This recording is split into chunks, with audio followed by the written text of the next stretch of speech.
Spectroscopic readings indicate that the atmosphere is a perfect chemical equilibrium, predominantly carbon dioxide with traces of methane and ammonia. Now, what gives the atmosphere that sickly yellow color? Iron oxides from the rusting cities. And the sensors show no life form whatsoever? Nothing. Not even the presence of simple amino acids in the oceans. The last reconnaissance was right. It's a dead world. There was a name for this one in one of the old languages, wasn't there, Professor? Yes. It was Earth. They called it Earth.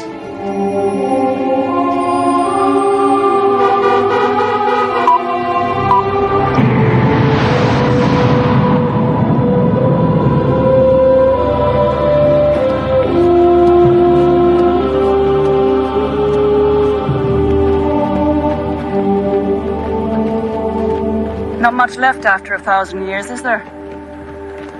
Donald, Earth was stripped of artifacts long ago. What are you looking for? Oh, I don't know. Feeling.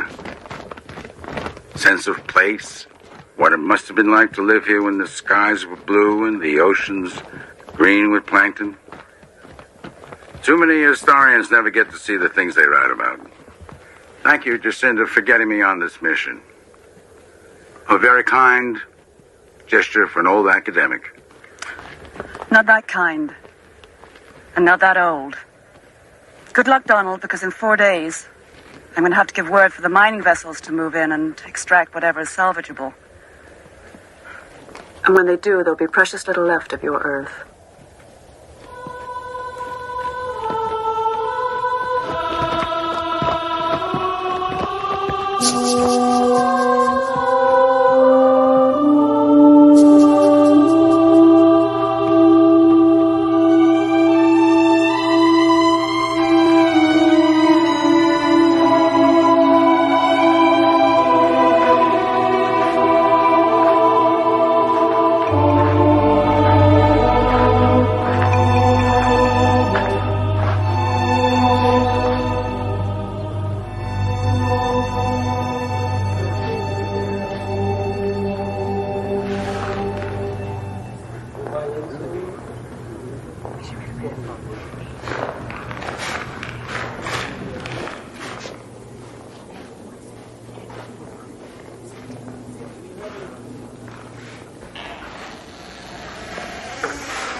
Bledsoe, did you hear that? Hear what?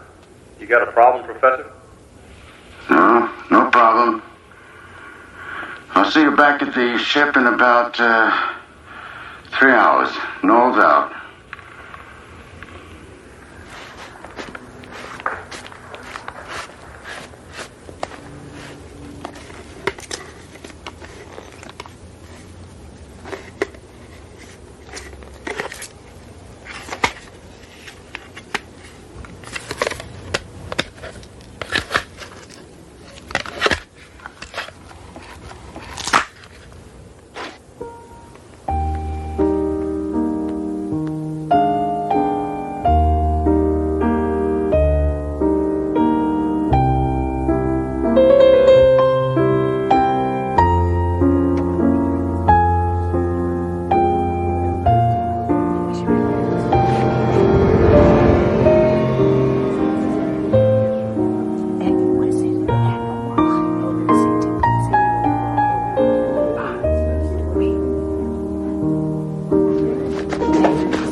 To remember us, Professor.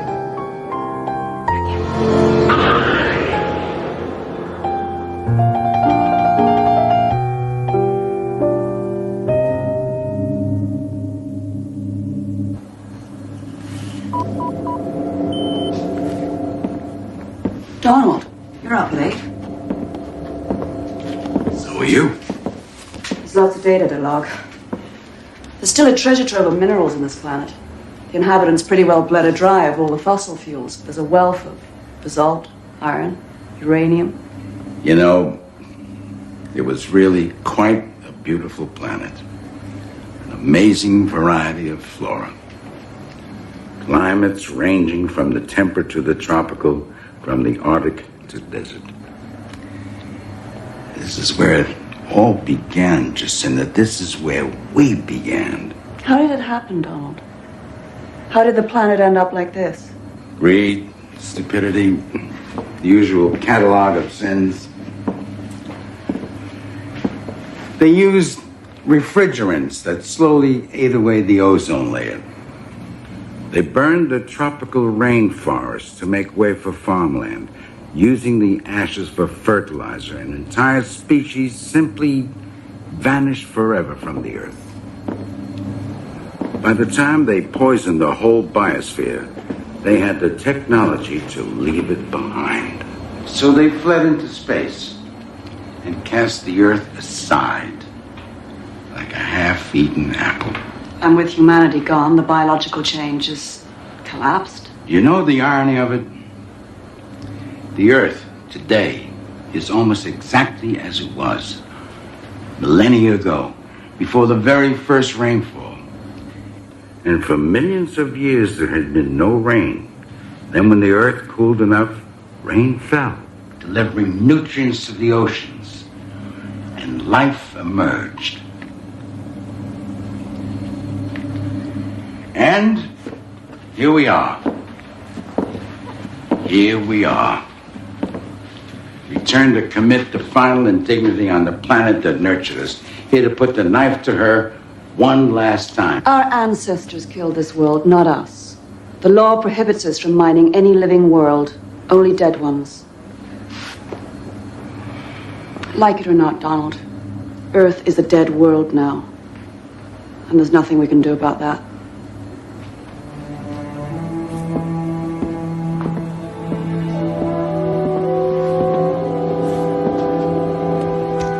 Except, I suppose, be grateful that we finally learned our lesson.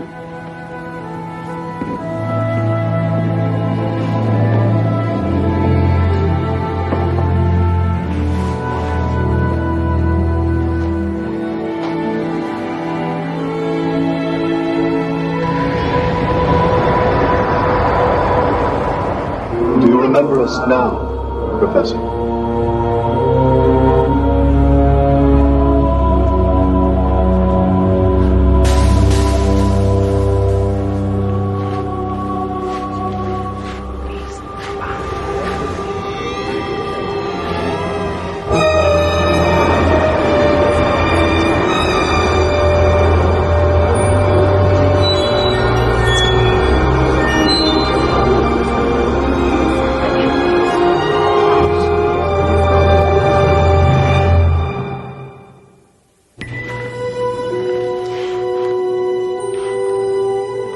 You won't be needing your helmet anymore, Professor.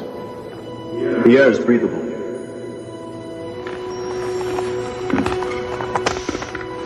We sort of used a part of our etheric energy to change the molecular structure of the gas. We've been waiting so long. Why did you leave us? Are you back to stay? All of you? Where are the others? Will they follow in more ships? Yes, where are they? When are they coming? My God. All of you. You're... The ones you left behind. All the souls that ever were. All the ones that stood and watched as your ships vanished forever from our sight. All of us that couldn't follow. We never knew. We never knew that you even existed. Didn't you? Didn't a part of you always know? Why is it so important to you to follow us? You're our children, our future, our immortality. Since time began, we've walked among you, sharing in your triumphs, your despair. But now, Now there's nothing. No children, no future. Just a ruined playground you left behind. It doesn't have to be this way. You can follow us, our ship. Your ships warp space in ways we can't. Those of us who have tried have come back disfigured or insane. It's a large universe, Professor. And not nearly as benign as you living like to think it is. Well, then, what can I do? Put your helmet back on.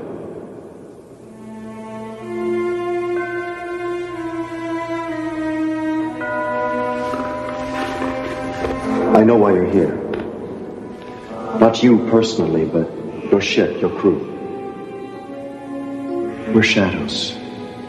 We're helpless to stop them, but you have to do something. You have to explain to them that this planet still contains life of a sort, that this Earth, ruined and gutted as it is, it's all we have left. Please, don't let them take it away from us.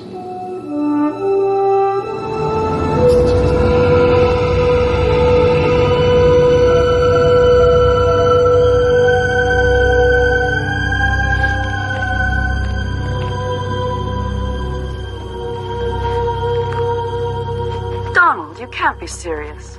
Do you know what Archer and Bledsoe would say if they could hear you? All I'm asking is for you to keep an open mind. Now, give me a chance and I'll prove it to you. Prove to me that Earth is some sort of haunted planet? How? Jacinda, you were always my best pupil. Let me teach you one last thing.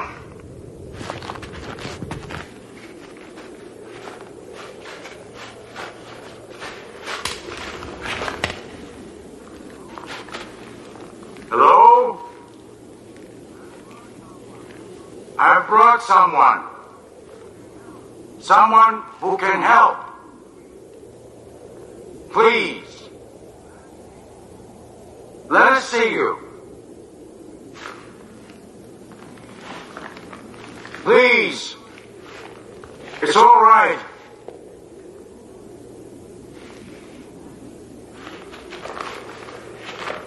She has to see you. She has to know. Donald. For God's sake, she can help. Why are you doing this? Please. Let us see you. Donald, that's enough. Don't. Damn you! Show yourself! Donald!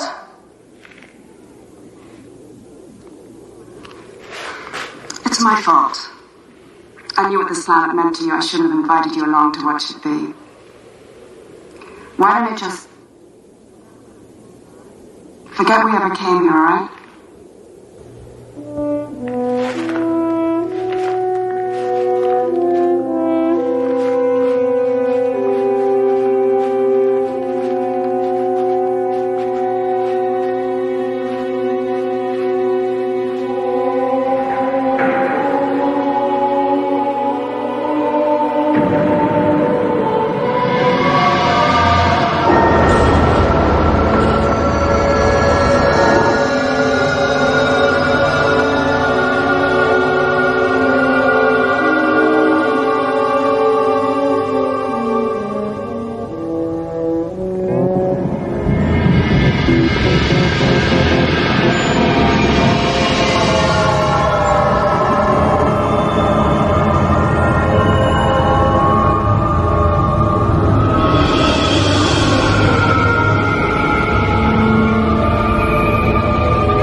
What are you doing?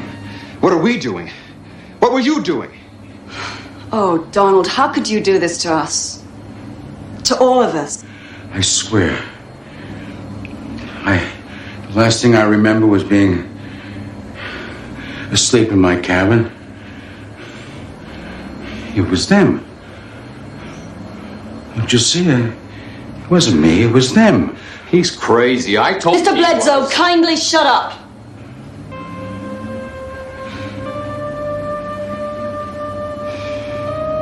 Mr. Archer, please assess the damage to the sensor web and then raise Central on subspace. Tell them we'll be returning Dr. Knowles to Outpost 12.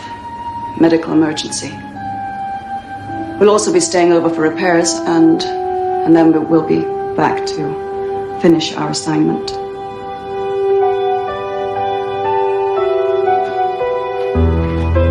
You cowards! You liars! Show yourselves! I dare you to show yourself to me! Back to your ship, Professor. You might as well.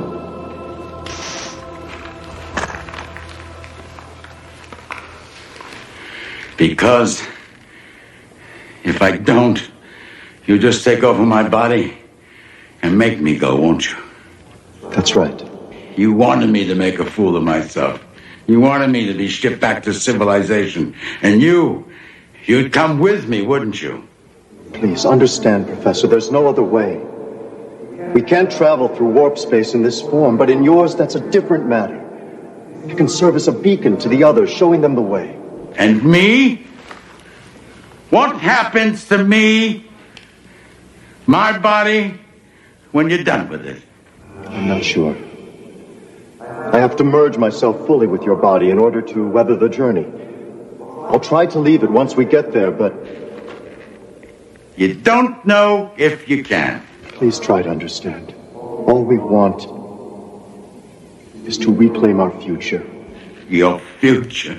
You don't deserve a future. Any of you. We may have fled the Earth once it became uninhabitable. But you were the ones who made it that way. You could have saved it. You could have done something, every one of you. But you didn't. Did you? How many of you thought you'd be on one of those spaceships fleeing the dying Earth? How many of you thought you'd escaped, but died before you could? What you say may be true, but it's over and done with long ago. There's nothing we can do about it now. Isn't there? You changed the air in this building from methane to oxygen, from poisonous to breathable. That's a different matter. This is a small, controllable environment. We're talking about a planetary scale. And even if we could, we might lose our consciousness, our awareness. Like you propose to do to me. Cowards. You're still the same cowards who let this planet die, aren't you? Go ahead. Take my body, my life. Save yourselves. At least, I'll know that when my time comes, I can die with a hell of a lot more courage and dignity than you.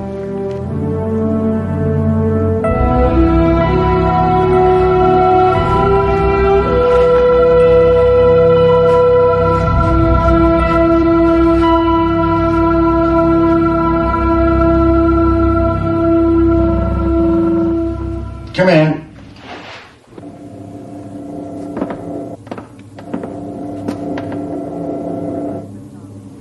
We're about to lift off. I told Central that you requested medical leave. Stress reaction to space travel. It's not uncommon. The damage to the sensor web was minimal. I didn't log your actions yesterday. I appreciate that. You're looking better. Rested. Yes, you might say that I'm expecting to be a new man once we leave the planet. Jacinda, If I should not see you again after this, I just want you to know that I'm grateful for the chance you gave me and for your friendship and for... What's that? I don't know. It sounded like thunder. Well, it's impossible. The atmosphere is at equilibrium. There can't be any.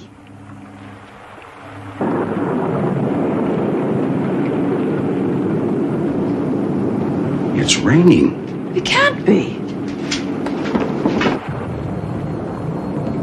What the hell is going on? Is that really rain? Not just water either, but amino acids, nutrients raining into the ocean. Good God, I'm getting life form readings in the oceans. Well, that's impossible. It takes thousands of years for even the simplest life form to develop. It's as if something is accelerating evolution somehow. I don't know how, but... This can't be right. I mean, the sensors must be out of alignment after yesterday's damage. Oh my God, he's right. The ocean's suddenly swarming with cyanobacteria. Cyano what? Cyanobacteria was the first complex organism to evolve on the Earth. And it led the way for all life forms to come, including us. Does this mean what I think it means? What it means is we're out of a job.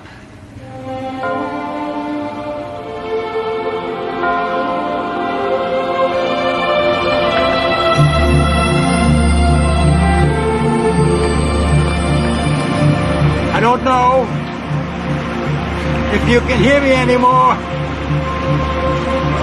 Maybe you can't. But we'll be back. I promise.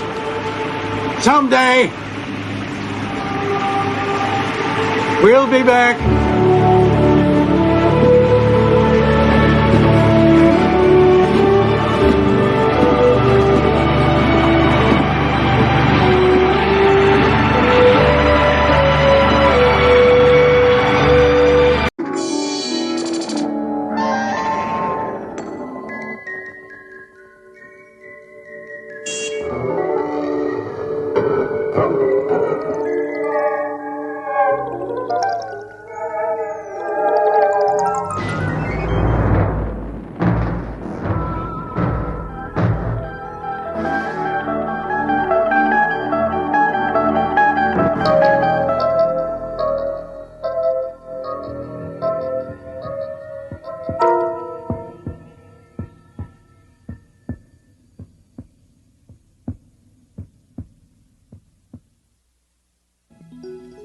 So that you can feel the weight of your arms, your legs, and your body slipping away. It's a pleasant sensation. You're free of everything holding you back. You can think with perfect crystal clarity. Your name is Lorraine Guston, but you've had other names before this. Other lives. They're buried deep inside. But now as you begin to float freely, they start to rise up within you. You can see them clearly. Now, search them for the most significant memory of your past lives. Open your thoughts and let the sights and sounds come in. I'm sewing. I work in a dressmaker's shop. What year is it? A long time ago. Okay, good. Now, look around you. What do you see? What's happening? They're shouting at the door. Men with guns. They're wearing uniforms, red. British soldiers. They say they know we're hiding revolutionaries. I keep telling them, no, we only make dresses. We don't know. We haven't seen her. Oh, but oh God, they don't believe us. They don't believe me. Torches, they're setting the shop on fire. They won't let us out, please. Oh, God. It's all right. It's all right. Mrs. Guston, listen to me. It's all right. It's all right. The fire is disappearing. You're safe. You're safe. It's going away. Everything is as it was.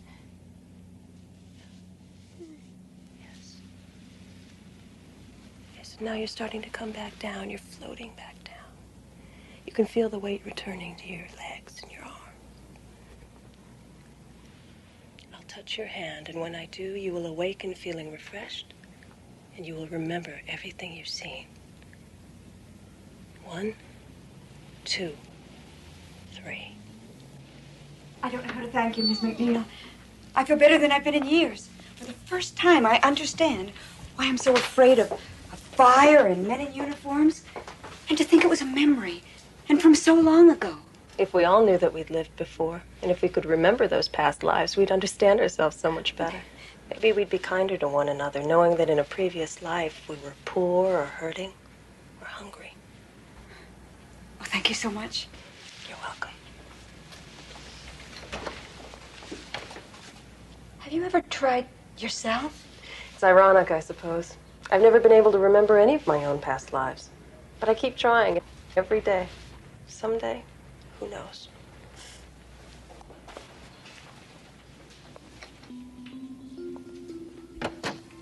Mary McNeil, dealer in dreams and memories, to whom the uncovering of past lives is the greatest good she can render to a forgetful humanity.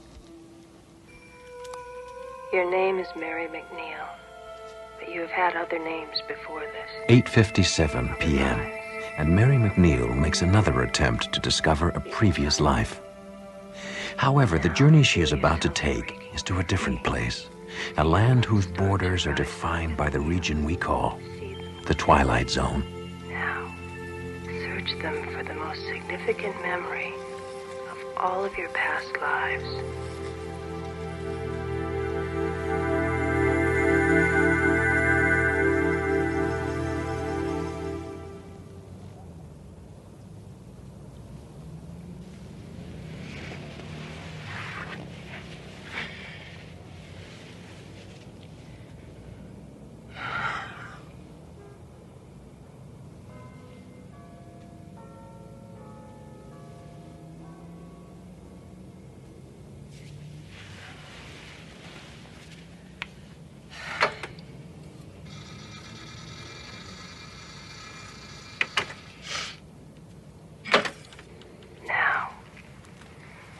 Search them for the most significant memory of all of your past lives.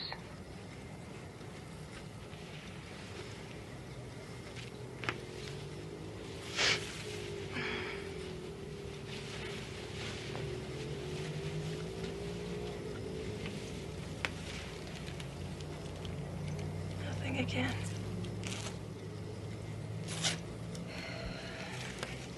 Well, at least I got some sleep.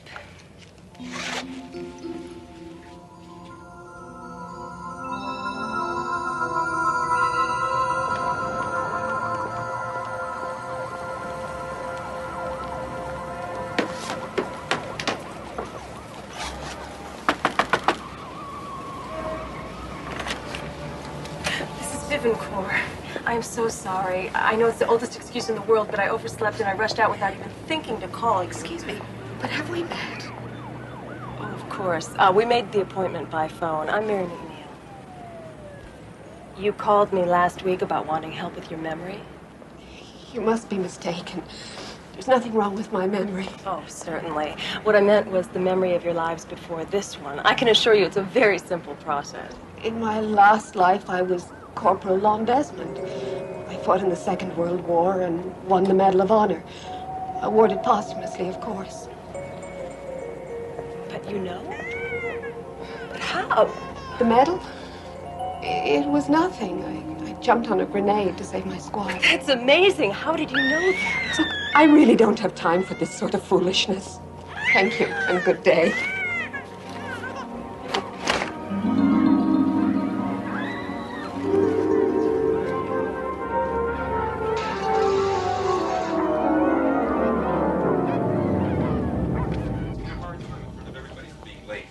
He ever gave me any changes. I had the same problem with the boss my last life. Man, just my luck to get stuck like that 2 lifetimes in a row. You know, how's it going with you, eh?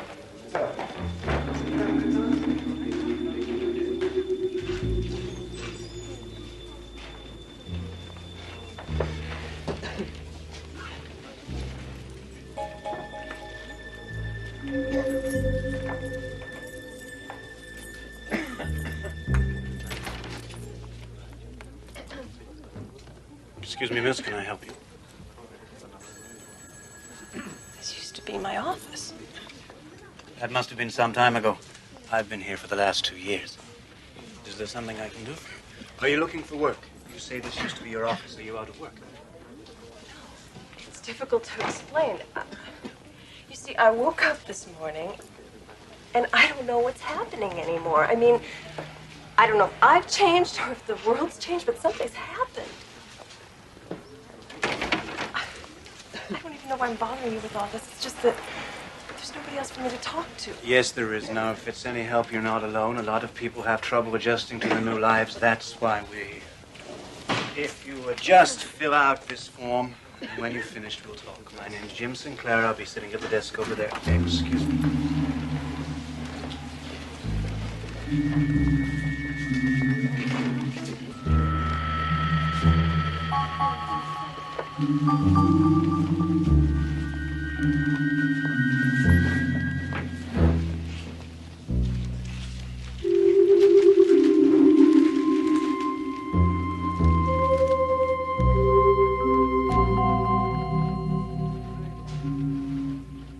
What's a regression therapist? It's nothing. I don't think it matters anymore. Relationship counselor, self-help instructor, 2 years as head of a crisis counseling unit. You have a high priority on helping others, an admirable quality. I see you didn't list anything from your previous life. I didn't know that you could. It helps, particularly when you've developed no skills in this life. Now, if we can just run through the jobs you had in your last 3 or 4 lifetimes, starting with the most recent. We won't go back more than a couple of 100 years. There's not much call for blacksmiths.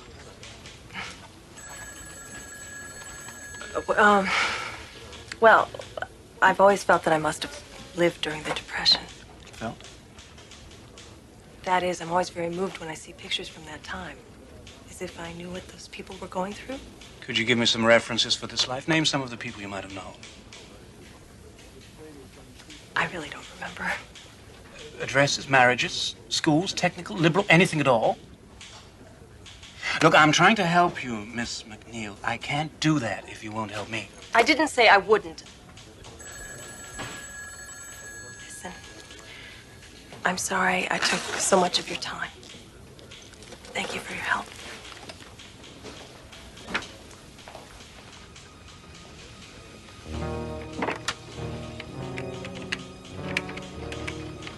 Sinclair here. I just had a woman in here who listed only her present life on her resume. Yes, that's right. When I pressed her for details on her past lives, she claimed she couldn't remember them. No, I don't think she's a new soul. She didn't have that vacant look so many of them have. Mary McNeil. Yes, I agree. She could be the one we're looking for. So her behavior was significant, you say? A lot of people disapprove of what we do. Doesn't sound like disapproval. It was more like shock, as if she'd never seen such a thing before. It's possible she's been out of circulation for a time. That happens. And then there is the other possibility. So we discussed, but I'm not ready to accept that theory. There's something wrong here. I think she's hiding something, this one. Before we do anything, we must be certain. Will you bring her in? If we don't decide to kill her first.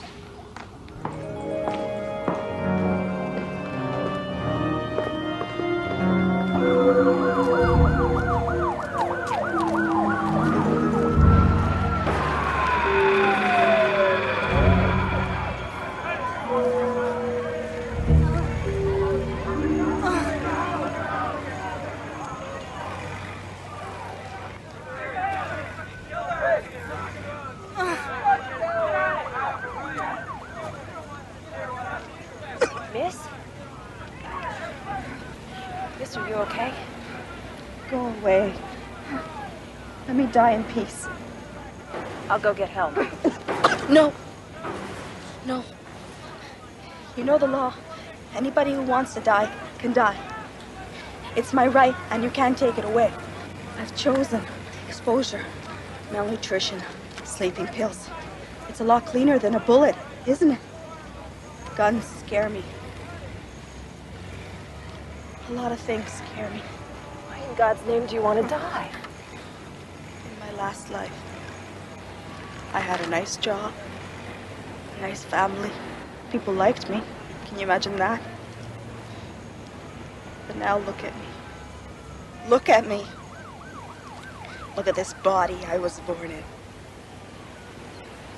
I have tried everything. Nothing works.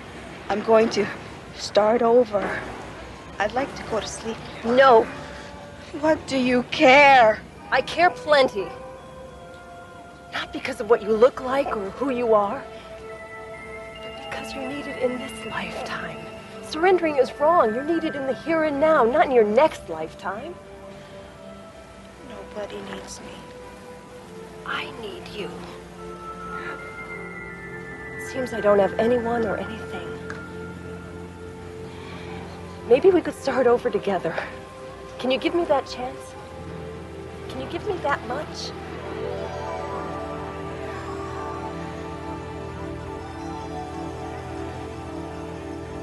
I'll go get help. I'll be right back.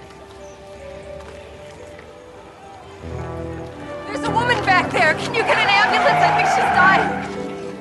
This man from the agency. No. Sorry, miss. No. You have to come with us. No. Promise me you'll get that woman an ambulance. We look after Promise me. I promise. Okay, let's go. What about the woman? What about her? I made a promise. Get her an ambulance.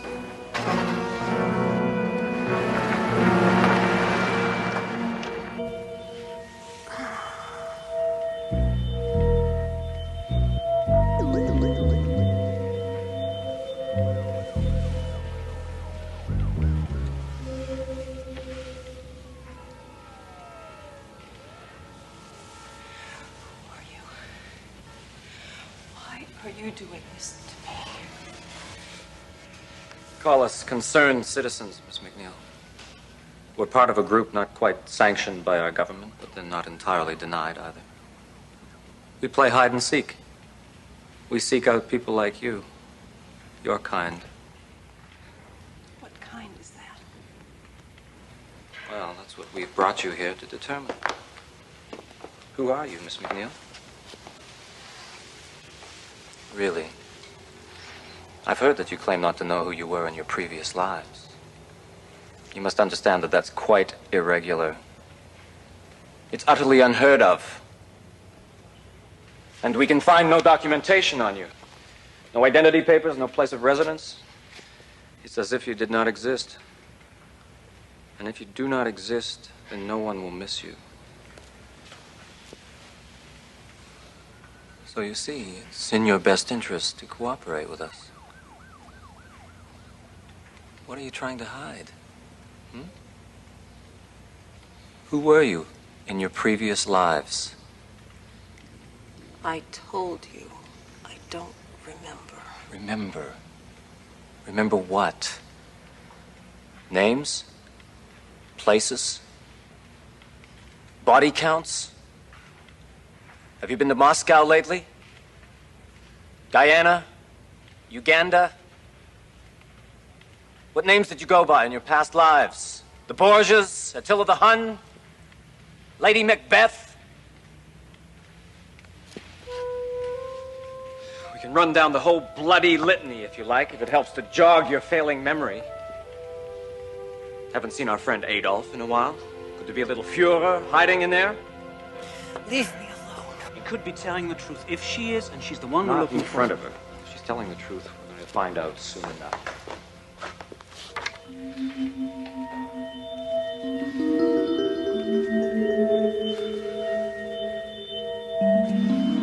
And when we went to Daddy's funeral, Mommy said we should be brave. I wore my new blue dress, and I read a poem that I wrote myself.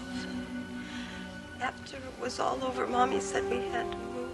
Earlier. But I didn't want to. Go earlier. I don't know. Who were you? I don't remember. I'm going to double the serum. That could kill her. We're going to have to take that chance.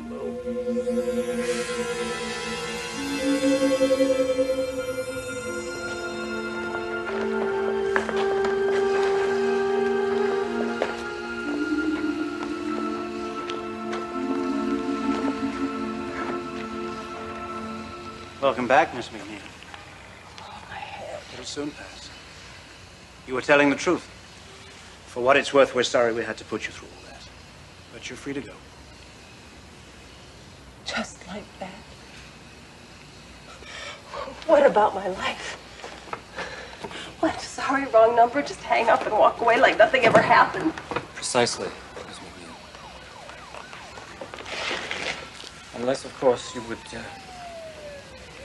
care to work for us. See you in hell first. Sinclair, get us some water. We're offering you a very rare chance, Miss McNeil, to go from a prisoner to a savior. You are a healer. We ask you to help us heal. We want you to help us forget. Forget who and what and where we were. You're out of your mind. Perhaps I am. Maybe we all are. Look around you. Did you smell the madness out there? It gets worse with every generation. You can smell the death that we needn't fear because we come back, but which is with us from the cradle to the grave. Think of dying and then the new agony of rebirth, and you remember it all, Miss McNeil. We're so busy avenging the past that we lose the present. That's the world we live in.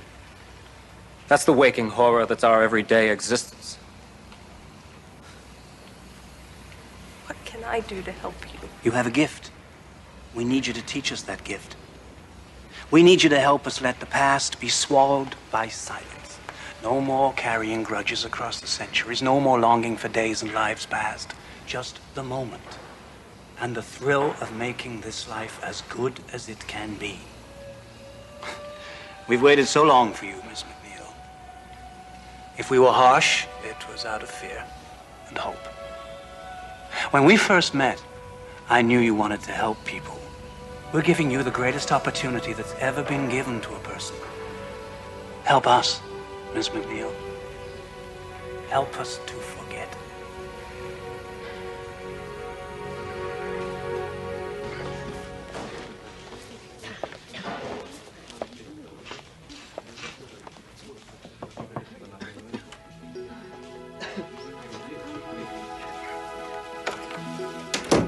Your name is Ruth Warden.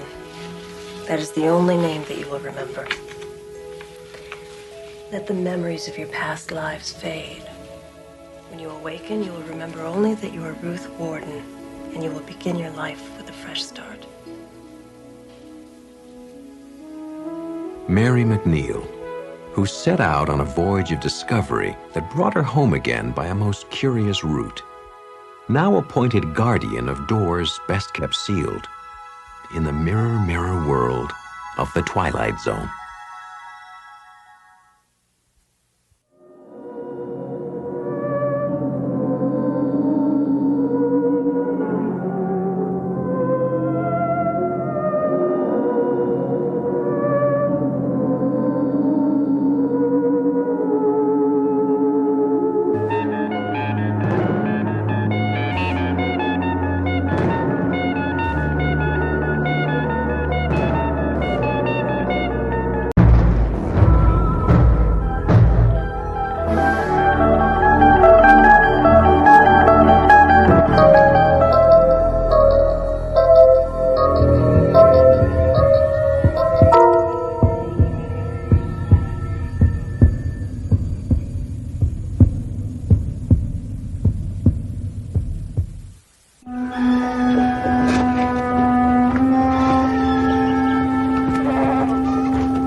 Smith, circa 1916, disciple of a young writer named Jack London.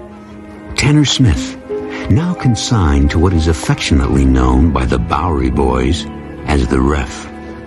A grim sojourn into solitude, despair, pain, and sooner than he knows, a curious corner in the Twilight Zone.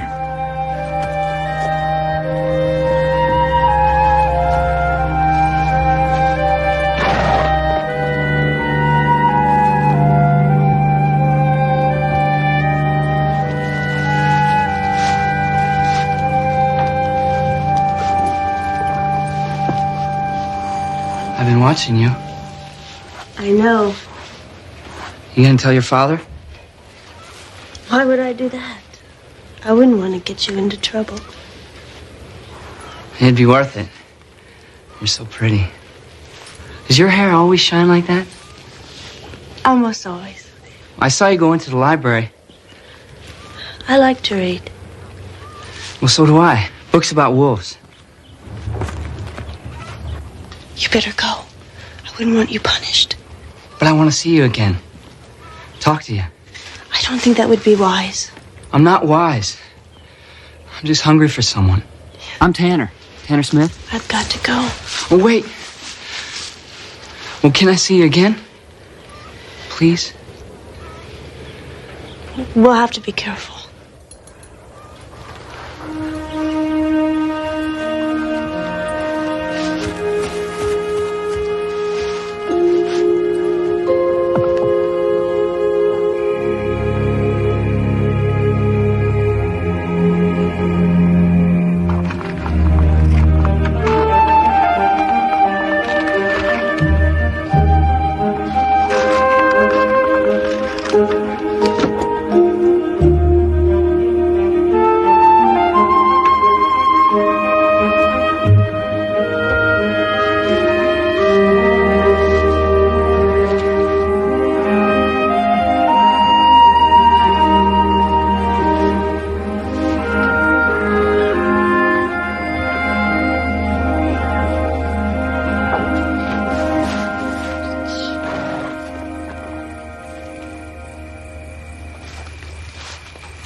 I dream about you.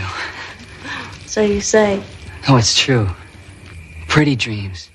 The trees are as high as the sky. Do you ever dream about me? Sometimes. What is it? The dreams frighten me. They're dark sometimes. Winds are blowing and I hear strange sounds. I wake up fearing I'll be calling your name and my father will hear.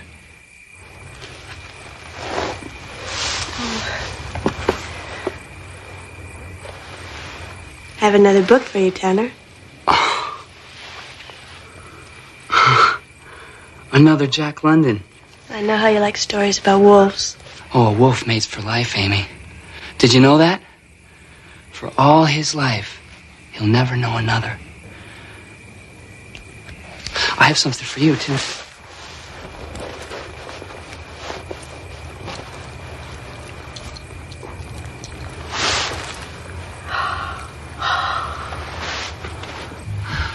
It's lovely.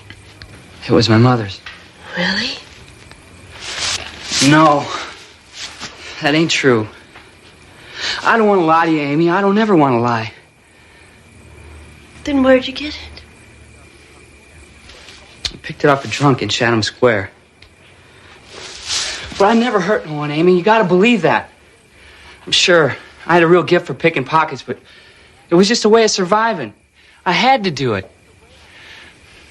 It's just a way on the streets. You understand? I don't care about all that. I know what you really are. I love you, Tanner. My sweet, gentle Tanner. Amy. Dear Amy. Kiss me, Tanner. Kiss me.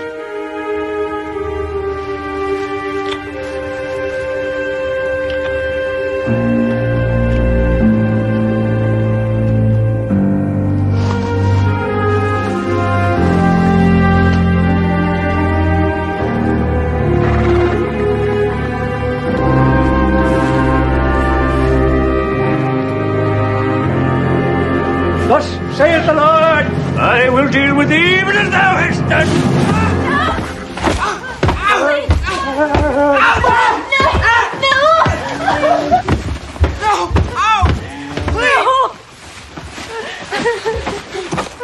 Just like your mother.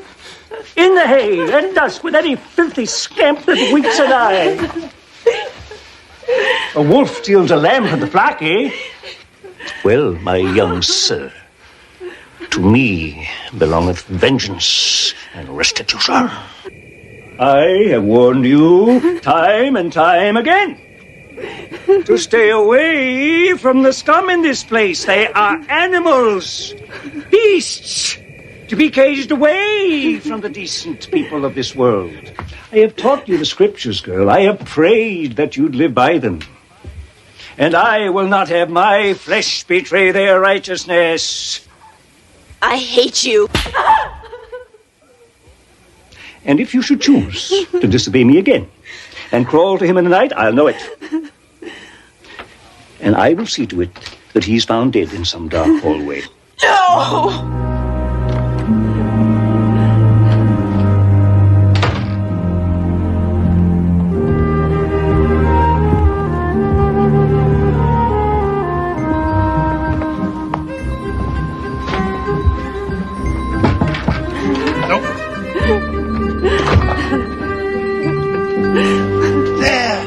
Girl, it'll be all right. No, it won't be all right. You'll kill Tanner if I ever see him again. I know him. He'll do it. Well, now, Amy, you know the hooky ain't gonna let that happen. You're nothing but a broken down old bum. What could you do? I just want to die. That's what I want. To be dead. No, Amy, dying ain't the answer. Not for you, not for Tanner. Because you're young. And you're in love, and you must never give up hope.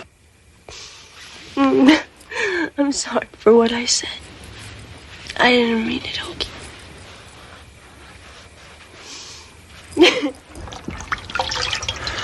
Oh.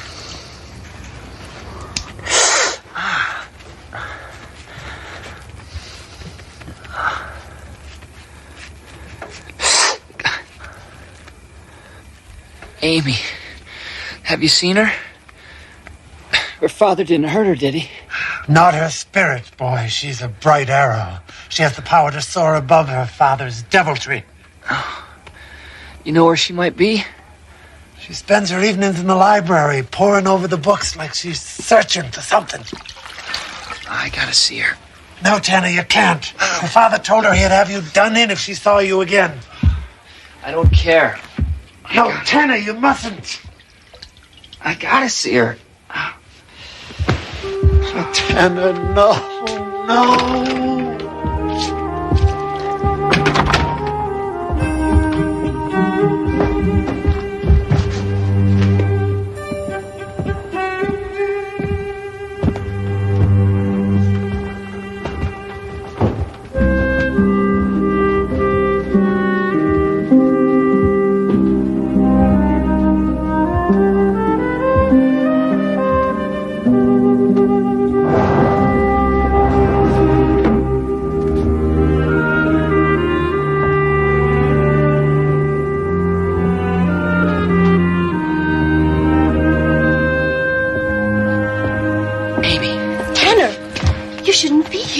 My father. I know, the hokey told me.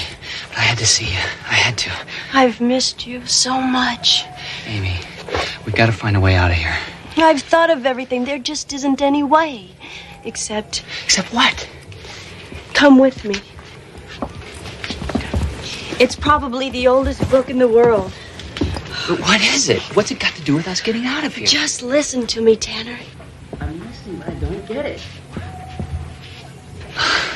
But I just don't understand, Amy. You believe in the human soul, don't you? Well, I guess I do. Tanner, this book is all about releasing the soul to renew its existence into another time and place. Look, you see these lines? Yes, I see them, but what does it have to do with us? I I don't know if it's really true. But the book says by concentrating on the lines, you'll soon be able to see a door.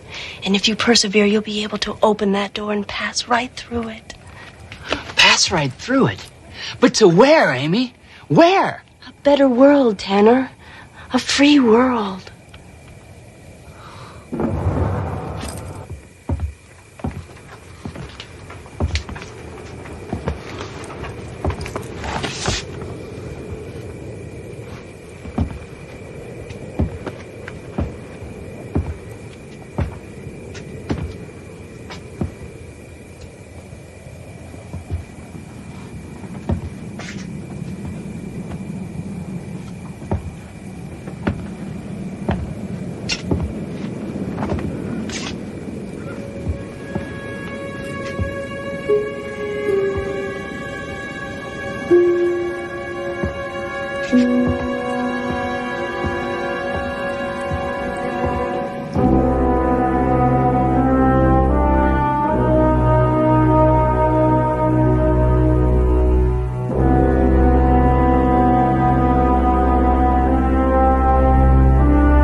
Daughter.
Like you or someone was calling me, and then the gate was open. Tanner, there's no time. My father will know that we're meeting.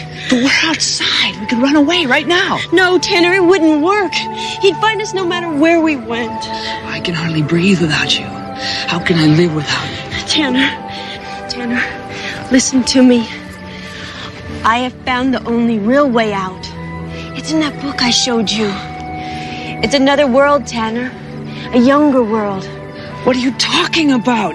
I don't understand you. Please believe in me, Tanner. When the time comes, you'll know. But Amy... I love you, Tanner. I'll always love you. Now get this piece of paper to him. Make him believe. Promise me. I promise, Amy, I promise, but I don't think he'll believe me. If you're convinced, he'll believe you. Amy, are you sure of what you're doing? For the first time, I do feel hope. And remember, Hokey, I may seem dead, but I won't be. My mind and spirit will just separate from my body. But Amy, if you seem dead, your father will think you are, and he'll try to bury you. I don't know what will happen, but I'll be free.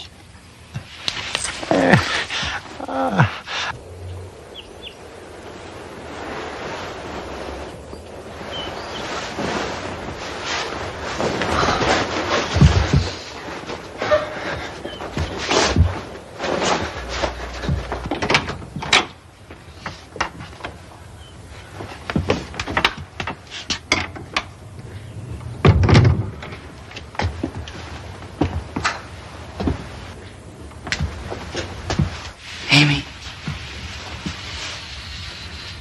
Amy, wake up.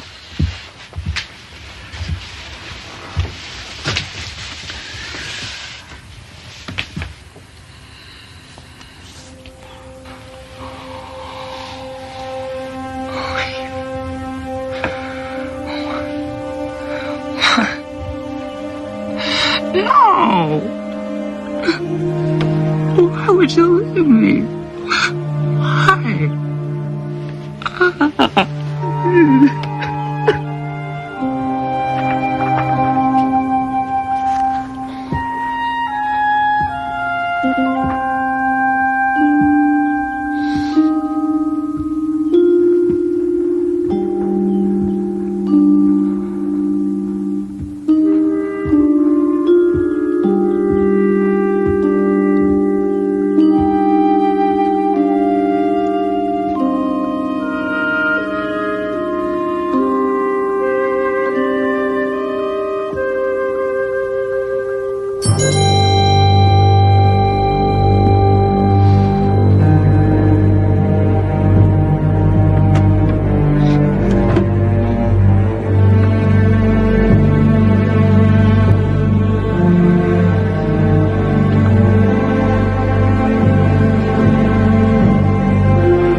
She killed herself because of you! Damn you! Take him to the hole and lace him up tight! You killed her, and you're gonna rot in hell for it! Hell, that's your home, young sir. A true disciple of your master you are. Amy! Why didn't you wait? Tanner!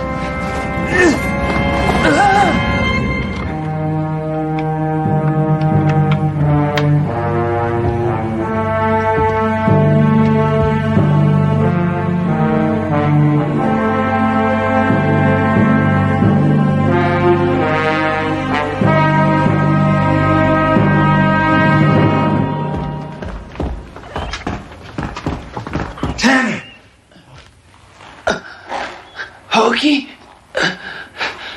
She's dead. No, Tanner, I swear I saw her. She left her body, moving into the other world. But how can that be? She told me how she did it, and how you can do it too. Thou shalt vow a vow unto the Lord thy God. Thou shalt not slack to pay it. For the Lord thy God shall surely require it of thee. Thou art my battle axe and my weapon of war. And the enemy is the son of the morning, the disciple of Lucifer. Well, if this is our last chance, please, believe me and do as I say.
there together, running free, in a place where no one can hurt them again.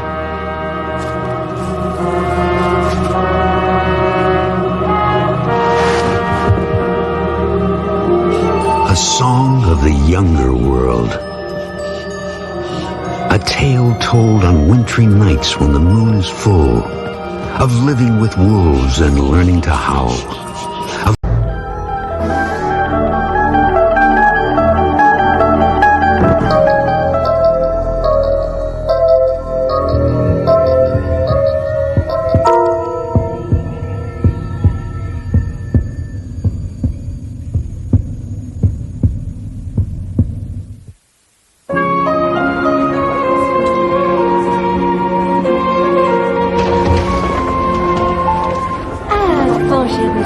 Hello, Marie.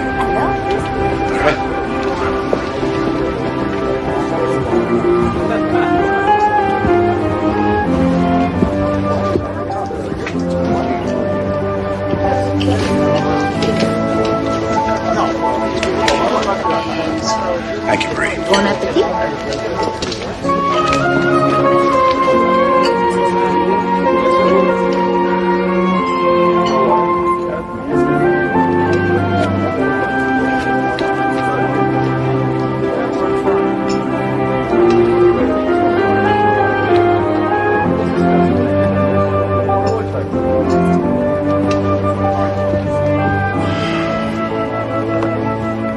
Found this in my office, on the floor.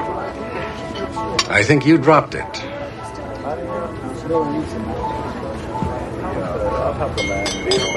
Ira, I've seen you staring at that picture before, mooning over it.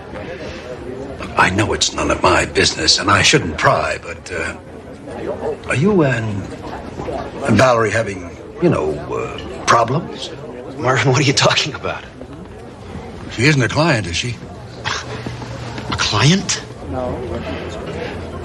Ira, is there something going on with her?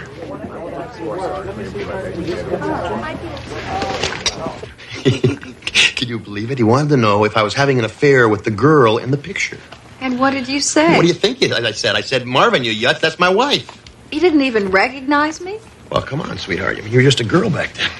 Oh, I see. In other words, now I look so much older. No, you're more mature now. Then you were flighty, you were silly, you were cute. What am I now? Quasimodo?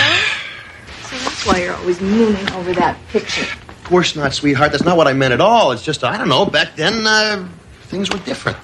I was different. You were different. We were kids.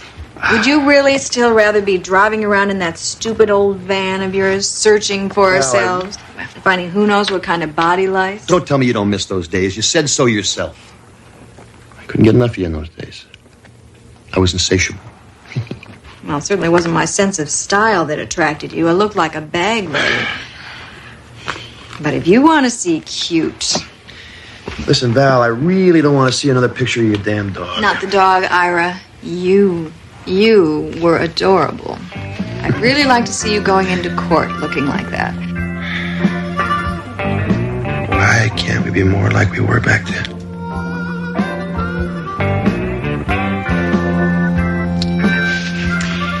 It's late. I gotta get up early. Hey. I am still insatiable, you know. So take an appetite suppressant or something. I'm going to sleep.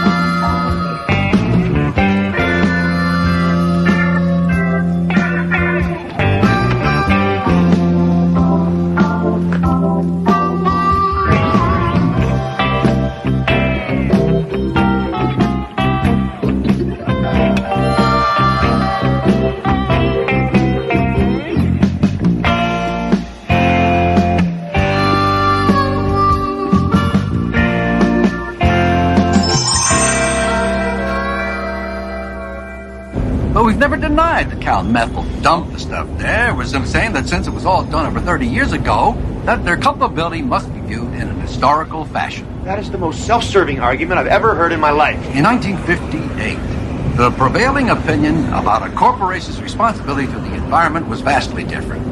Cal Methyl will clean up the site, and that'll be that. Besides, no one's health was impaired. Marvin, how do you sleep at night?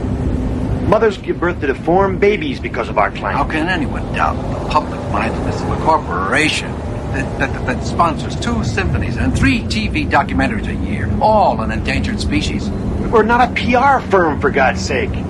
Come on, man. The argument is not without precedent. You know it.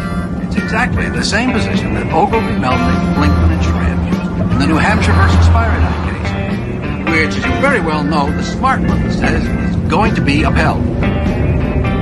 Marvin, pull over. Stop the car. Stop the car, Marvin, right now! But Ira, the reservation's for 12:30. Can't help it, Marvin. I'll see you back at the office. I'm probably waiting there already.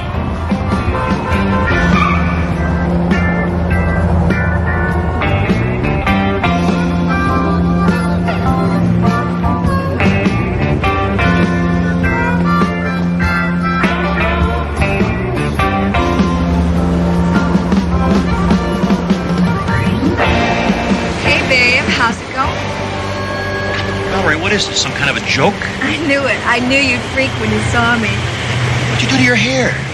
You supposed to be at work now? Cool out, Ira. Don't you like what you see? Val, this isn't funny.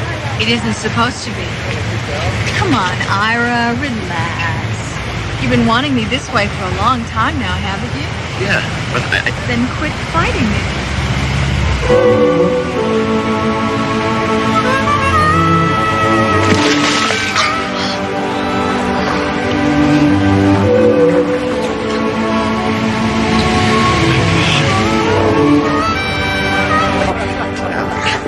A joke is a joke, Val. Call This is ridiculous. her. Call her. How did you do this? You look so young. Call her.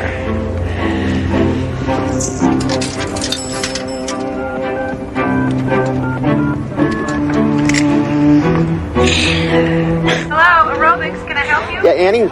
Ira? Yeah, it's Ira, right. Valerie's not there, is she? Yeah, of course she is. She is? I told you. Yeah, you want to talk to her? Yeah. I'll put her on. Hello? Valerie? Ira? What's wrong, hon? You sound... Wrong? No, nothing's wrong. I won't be home for dinner. You have a late appointment. I have a late appointment. Oh. Okay. Ira? Yeah, Val, listen, I'll get something to eat somewhere. Love is all I need. Listen, Val, I'll get something at the deli, okay? Ira, are you sure you're all right? You sound like you've had a stroke. No, I'm fine. I'm real fine.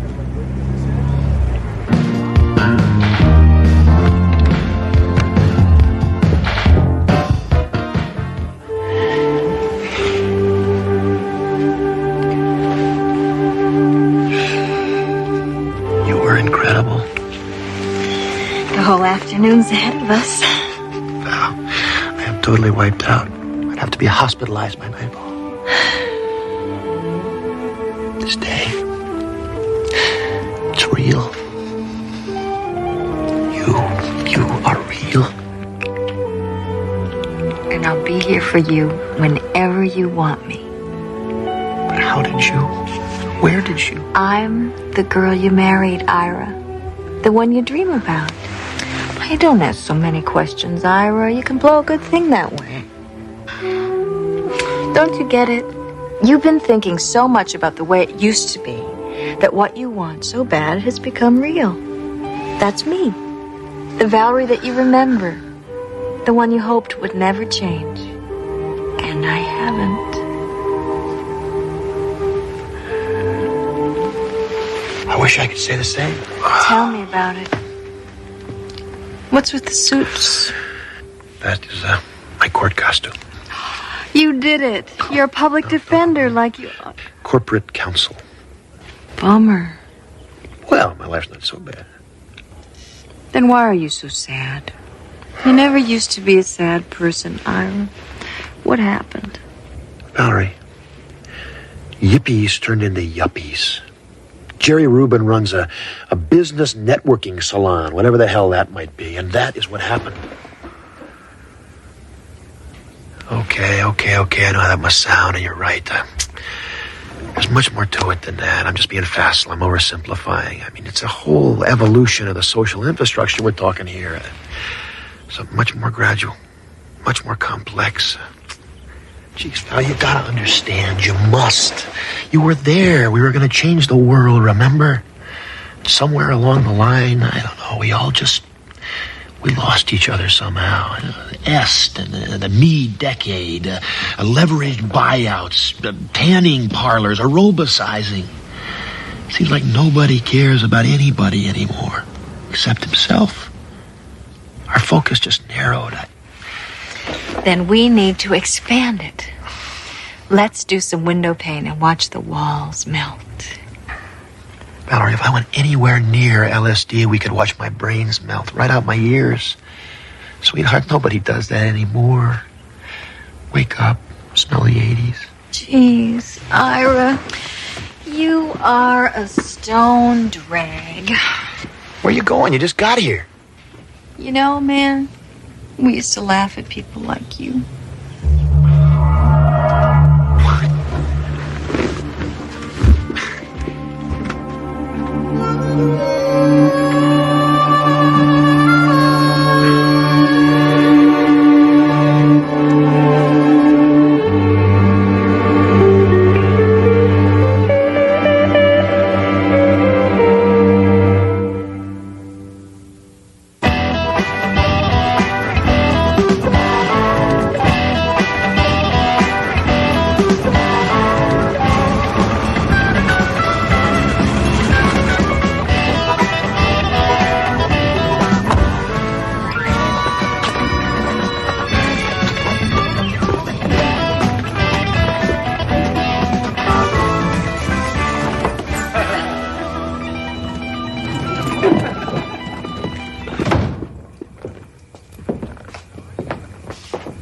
Valerie? I'm in here.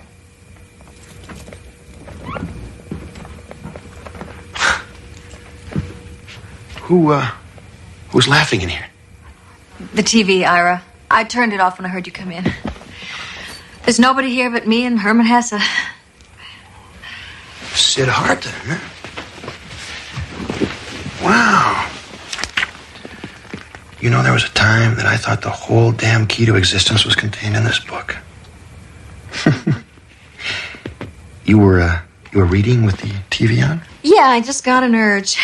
It's something you said last night.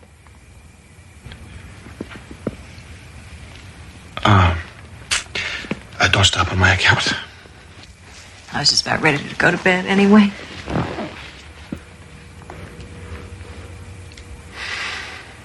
You go on. I'll be up in a while. I have some transcripts to proof.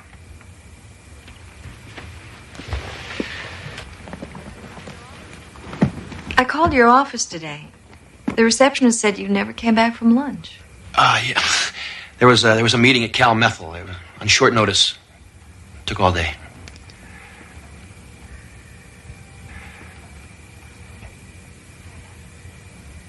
Okay, Ira.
how could you all let it happen? It wasn't exactly a conscious choice we made. I mean, how could anybody who cared about money as little as you did suddenly need to have it so fast and so often that you have to have it from a little machine on the street? I guess I figured if I couldn't change the world, I'd settle for a little corner of it. Mine. Ours.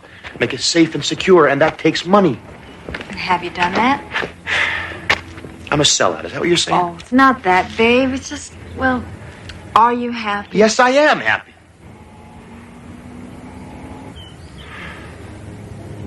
I don't know.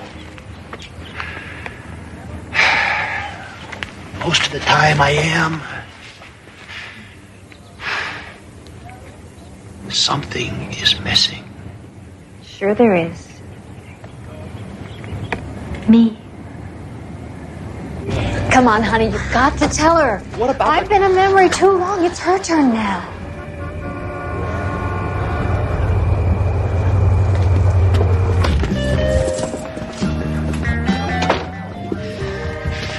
I had a great time. I felt like a kid for a while, but I cannot do this to her. This is my wife we're talking about. Ira, who am I?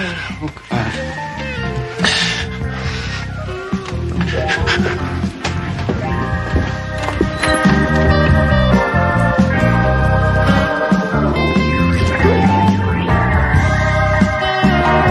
Valerie?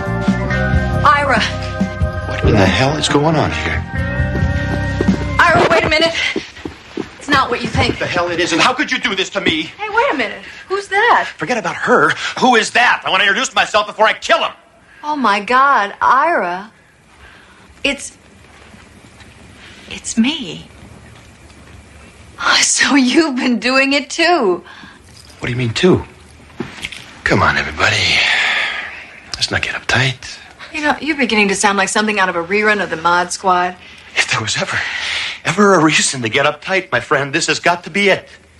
What is going on here? I don't know, but I guess two can be nostalgic as easily as one. Wait a minute. This guy is not taking my place. But Ira, what about me? What about us? Forget it. I must have been crazy to even consider it. I want the two of you out of here right now. Why? I haven't wasted my life. I deserve to be here. So does she. Yeah, man, we've got a handle on all this stuff that counts. The dreams, the ideals, the love. What are you talking about? You are 18 years old. You don't know squat about life or love. Real love is commitment.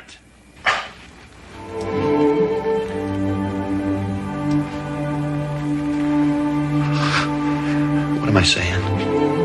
But you're right. You're absolutely right. Ira, we almost made a stupid mistake. Say, we nearly lost each other because these two... Where'd they go? Who cares? They were beginning to annoy me anyway. They? You mean we? Were we really like that? All that arrogance, that naivete, that pomposity. Idealism, the passion, the fire. Well, what if they're right, Ira? What if we really wasted our lives? You know, I wasn't aware of the fact that our lives were over. I mean, just don't suddenly lose your social conscience because you cut your hair, you know. Come here, will you? Come here. You know that world out there that you wanted to change? It's still out there. It's just that our focus narrowed, that's all. Then we need to expand it. What do you want to do? You want to drop a little acid and watch the walls melt? No. No, I want my life to be about something more than watching my weight and thinking about how it used to be. Why don't you make it that? And how about you putting in some hours at that legal aid clinic that's always after you? Maybe I will. And maybe we could have a baby. As long as you're still insatiable. I think I will be. It has been said the 80s are just the 60s 20 years later. The costumes may change, but the cast remains. The arrogant, the radical, the naive and the cynical, the misplaced and the spaced. Each a stage in the growth of a generation as it treads the tail end of the 20th century.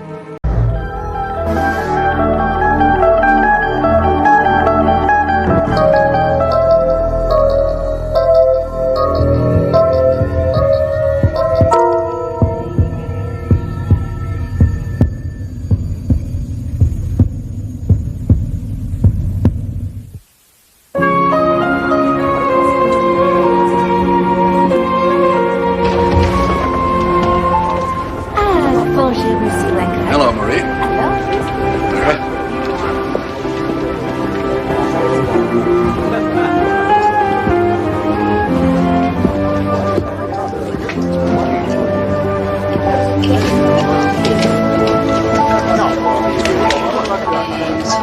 Thank you, Marie. Bon appetit.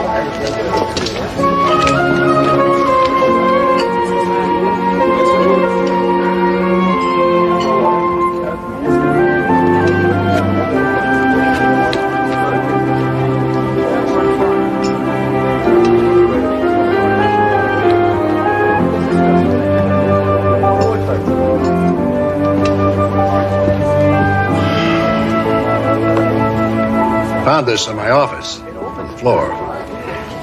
I think you dropped it.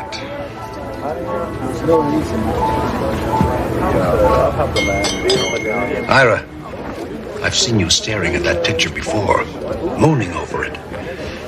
Look, I know it's none of my business, and I shouldn't pry, but are you and Valerie having, problems? Marvin, what are you talking about? She isn't a client, is she? A client? Ira, is there something going on With her?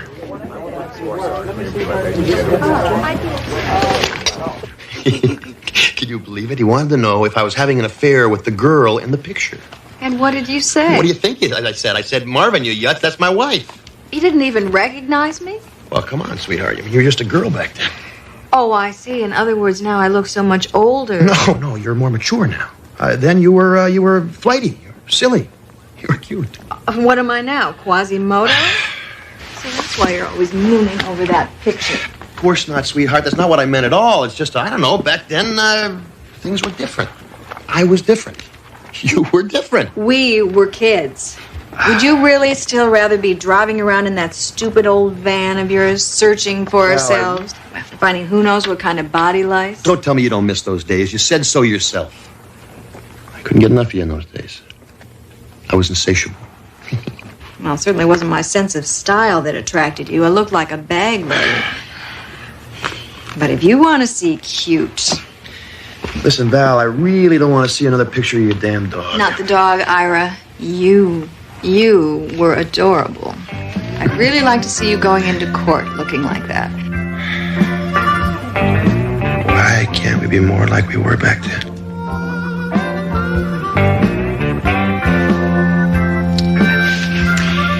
It's late. I've got to get up early. Hey. I am still insatiable, you know. So take an appetite suppressant or something. I'm going to sleep.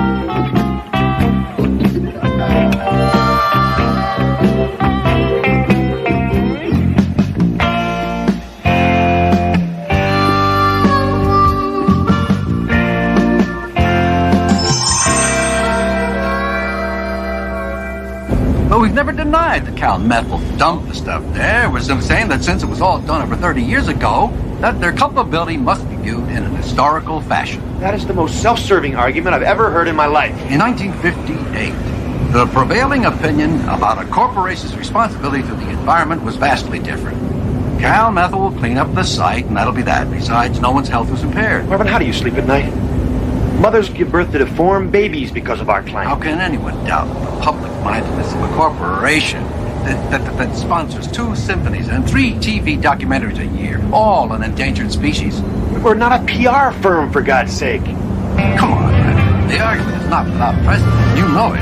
It's exactly the same position that Ogilvy, Melnick, Blinkman, and Schramm used in the New Hampshire versus Fahrenheit case, which, as you very well know, the smart one says is going to be upheld. Marvin, pull over. Stop the car. Stop the car, Marvin, right now!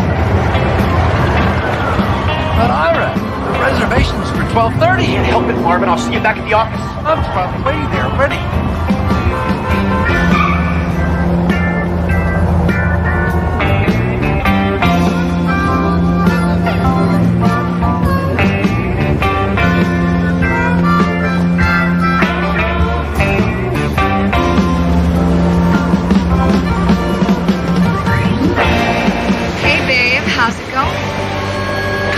What is this, some kind of a joke? I knew it. I knew you'd freak when you saw me. What'd you do to your hair? You supposed to be at work now? Cool out, Ira. Don't you like what you see? Val, this isn't funny. It isn't supposed to be. Come on, Ira, relax. You've been wanting me this way for a long time now, haven't you? Yeah, but Then quit fighting me.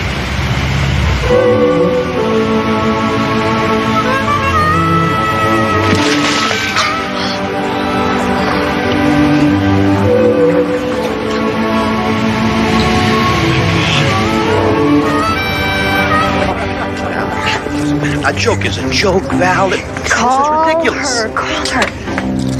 How did you do this? You look so young. Call her.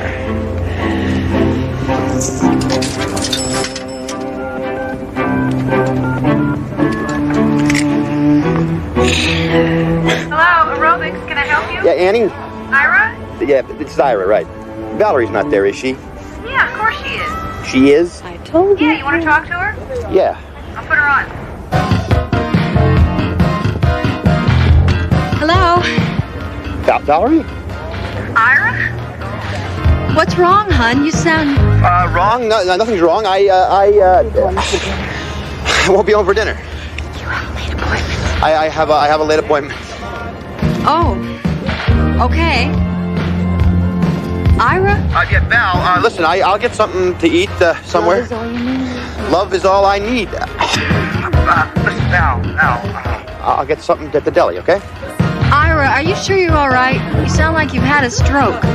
No, I'm fine. I'm real fine.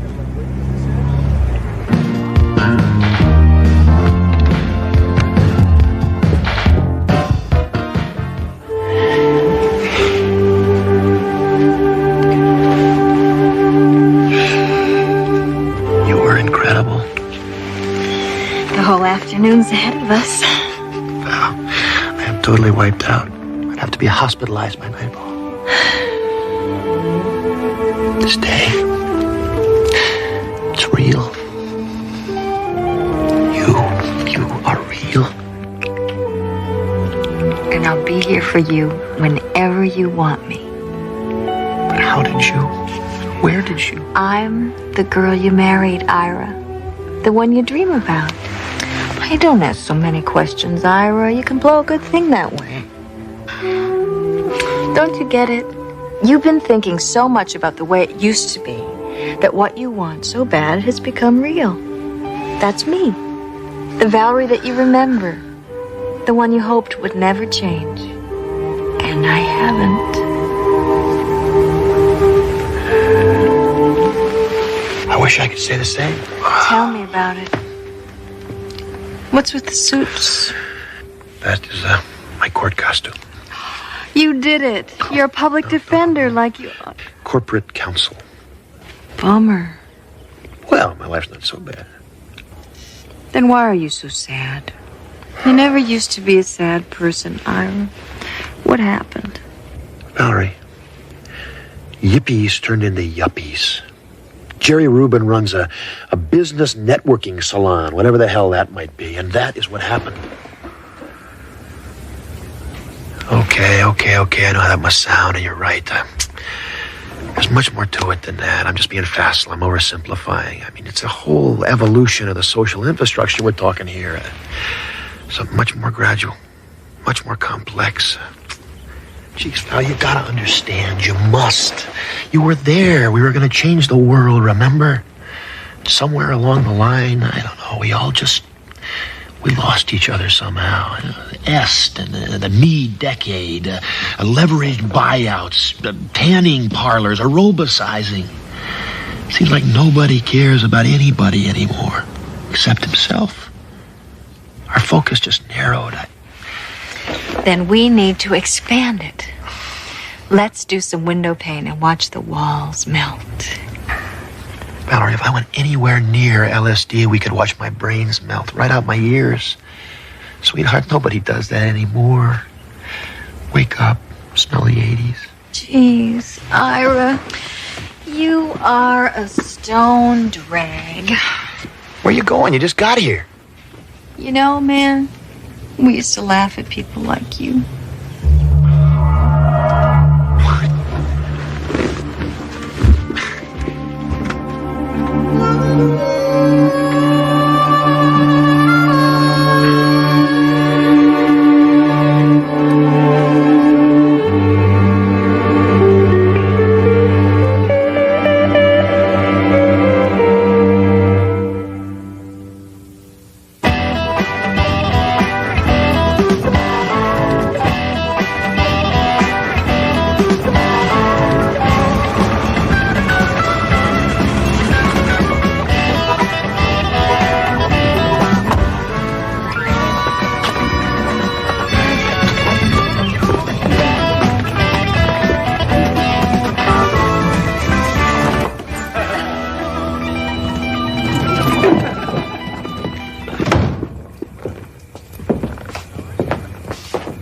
Valerie? I'm in here.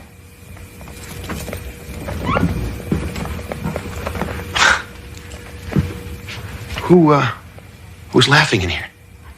The TV, Ira. I turned it off when I heard you come in. There's nobody here but me and Herman Hesse. Sid Hart, huh? Wow. You know, there was a time that I thought the whole damn key to existence was contained in this book. You were reading with the TV on? Yeah, I just got an urge. It's something you said last night.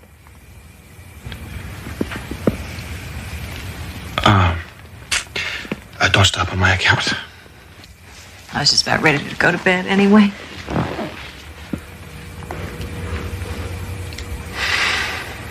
You go on. I'll be up in a while. I have some transcripts to proof.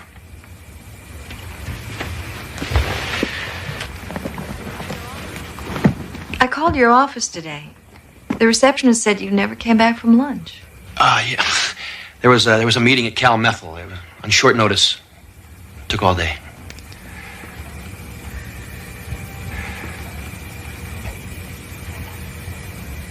Okay, Ira.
could you all let it happen? It wasn't exactly a conscious choice we made. I mean, how could anybody who cared about money as little as you did suddenly need to have it so fast and so often that you have to have it from a little machine on the street? I guess I figured if I couldn't change the world, I'd settle for a little corner of it.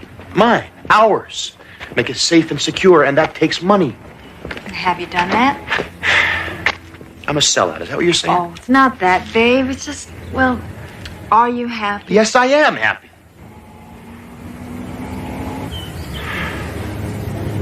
I don't know. Most of the time I am. Something is missing. Sure there is. Me. Come on, honey, you've got to tell her. What about I've been a memory too long. It's her turn now.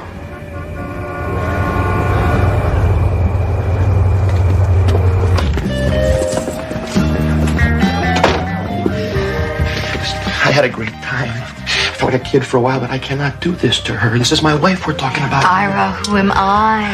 Oh, God.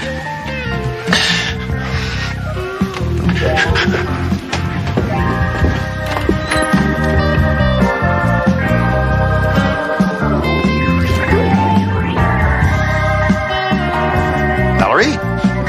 Ira. What in the hell is going on here? Ira, wait a minute. It's not what you think. What the hell it isn't? How could you do this to me? Hey, wait a minute. Who's that? Forget about her. Who is that? I want to introduce myself before I kill him. Oh, my God. Ira. It's me. Oh, so you've been doing it, too. What do you mean, too? Come on, everybody. Let's not get uptight. You know, you're beginning to sound like something out of a rerun of the Mod Squad. If there was ever a reason to get uptight, my friend, this has got to be it. What is going on here? I don't know, but I guess two can be nostalgic as easily as one. Wait a minute. This guy is not taking my place. But Ira, what about me? What about us? Forget it. I must have been crazy to even consider it. I want the two of you out of here right now. Why? I haven't wasted my life. I deserve to be here. So does she. Yeah, man, we've got a handle on all this stuff that counts. The dreams, the ideals, the love. What are you talking about? You are 18 years old. You don't know squat about life or love. Real love is commitment.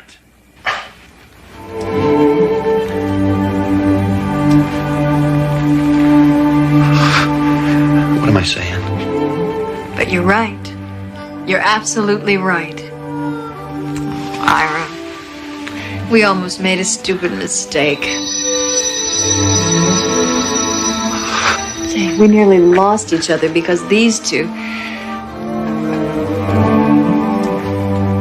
Where'd they go? Who cares? They were beginning to annoy me anyway. They? You mean we? Were we really like that? All that arrogance, that naivete, that pomposity. Idealism, the passion, the fire. Well, what if they're right, Ira? What if we've really wasted our lives? You know, I wasn't aware of the fact that our lives were over. I mean, just don't suddenly lose your social conscience because you cut your hair, you know. Come here, will you? Come here. You know that world out there that you wanted to change? It's still out there. It's just that our focus narrowed, that's all. Then we need to expand it. What do you want to do? You want to drop a little acid and watch the walls melt? No.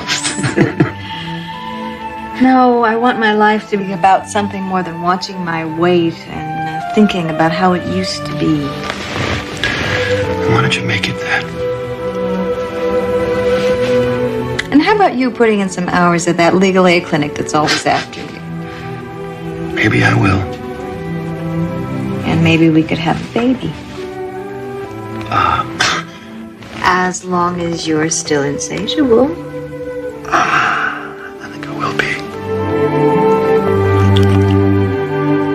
It has been said the 80s are just the 60s 20 years later. The costumes may change, but the cast remains. The arrogant, the radical, the naive, and the cynical the misplaced and the spaced. Each a stage in the growth of a generation as it treads the tail end of the 20th century.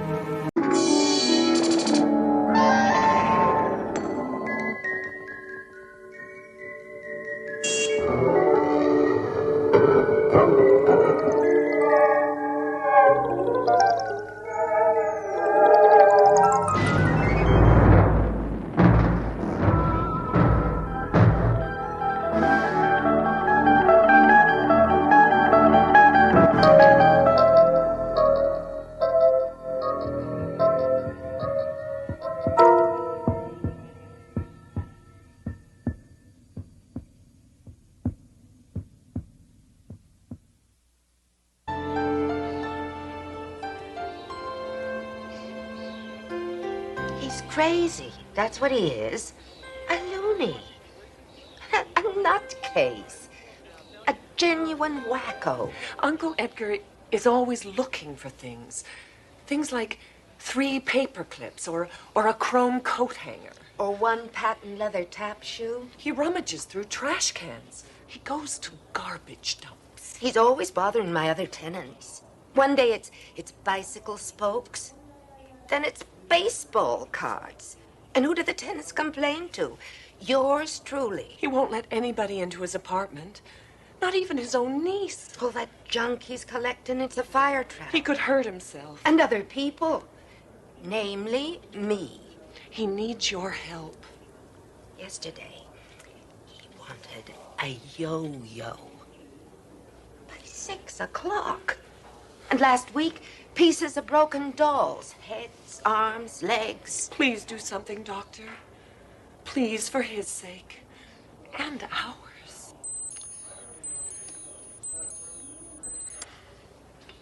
Of course.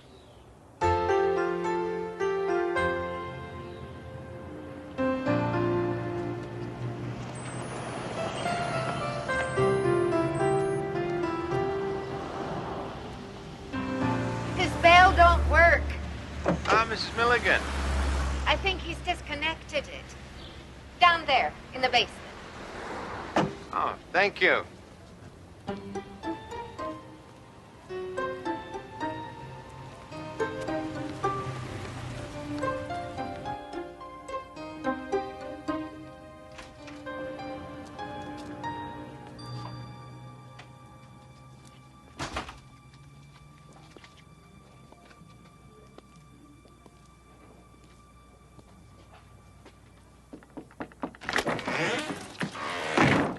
Thanks anyway, Mr. Pilchick, but I already found a brass thimble. You're not Mr. Pilchick. I'm Dr. Jeremy Sinclair. May I talk to you, Mr. Some other Witherspoon? time, perhaps. I have to look for a doll's head.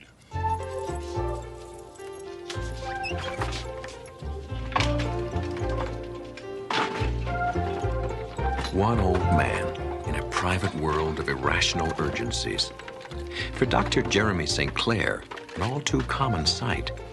But Edgar Witherspoon is a most uncommon old man with a secret that reaches out to the 4 corners of the earth, as the good doctor is about to discover.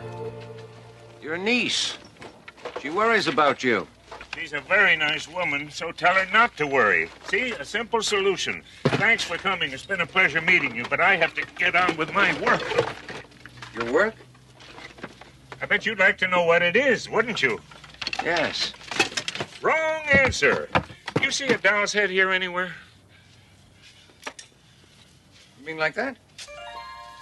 Too big. Also brunette. I need blonde. And I need it in 5 minutes. And, what for? You want Santa Barbara to fall into the ocean?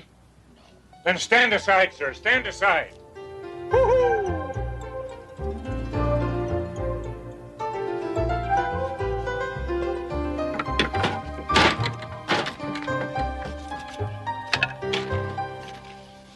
Just in the nick of time.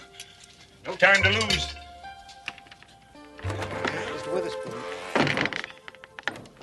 I'm sorry. I shouldn't be rude. You've come all this way to see me. May I come in?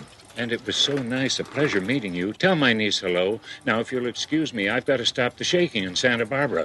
Mr. Witherspoon. On your way out, could you dump this?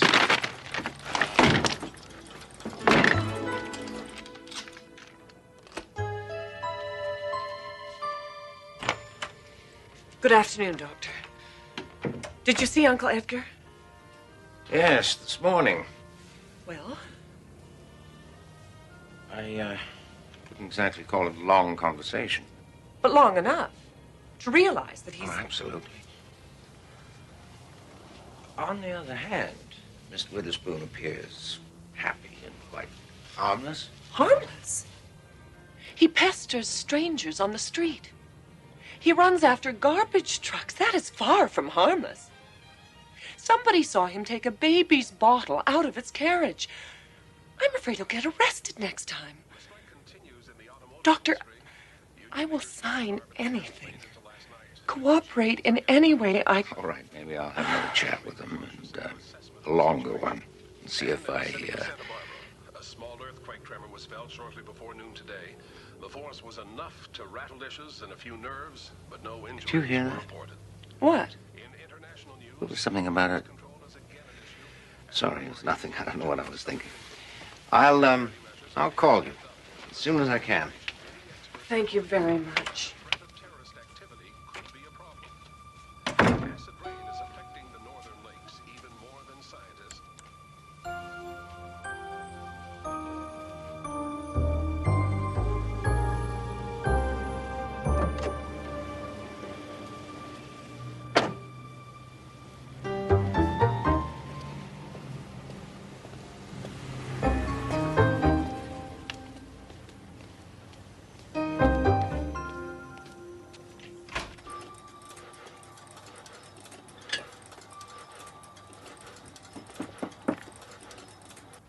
Mr. Witherspoon? Go away. I'm not home. It's Dr. Sinclair. I was here last week, you remember? Sorry, I wasn't home last week either. Mr. Witherspoon, I could legally force you to open this door to me. Is that what you want?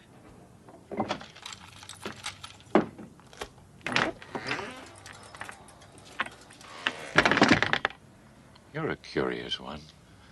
Odd, you mean? I mean nosy. I'm paid to be nosy. Curious, I mean. Really? Don't you think that's odd? Most people are curious for nothing. That's very nice for you. Are the hours good? Mr. Witherspoon, why do you collect dolls' heads, shoes, paper clips? I can't afford Rembrandts. What? Oh, no. Oh, no. As usual, it's been lovely. Please don't call again. I may have to.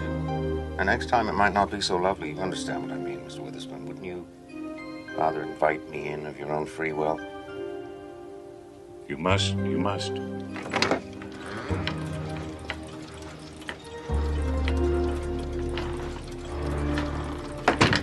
Be very, very careful where you walk.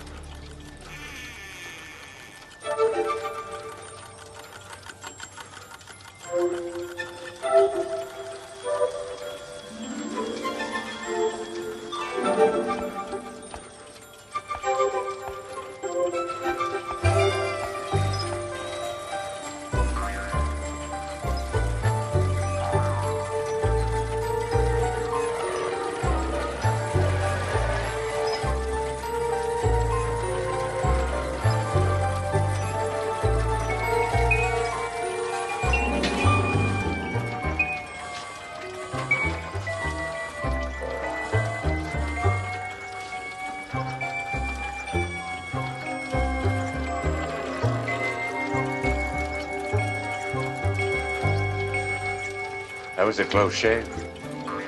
This is very interesting, Mr. Witherspoon. What is it? This? This is the only thing that keeps the world from going poof.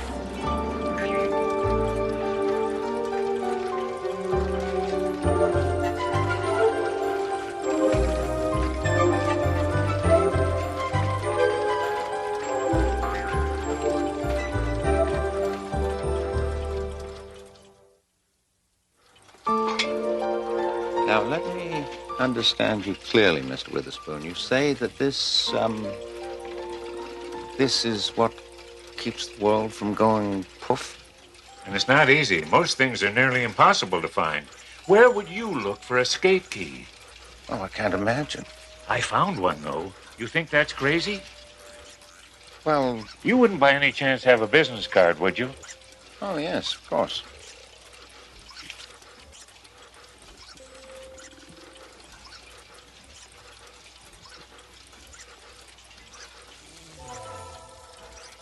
That was an easy one.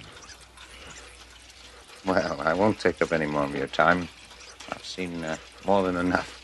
I used to be an engineer. Earned lots of money. Then I retired. Worst mistake I ever made.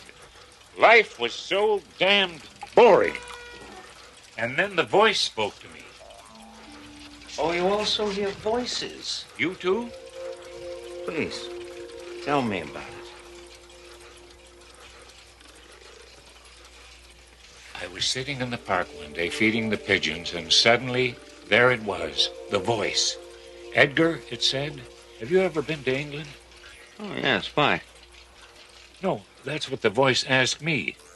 Edgar, it said, in the heart of Big Ben, there is a pendulum that tells the clock how fast to tick.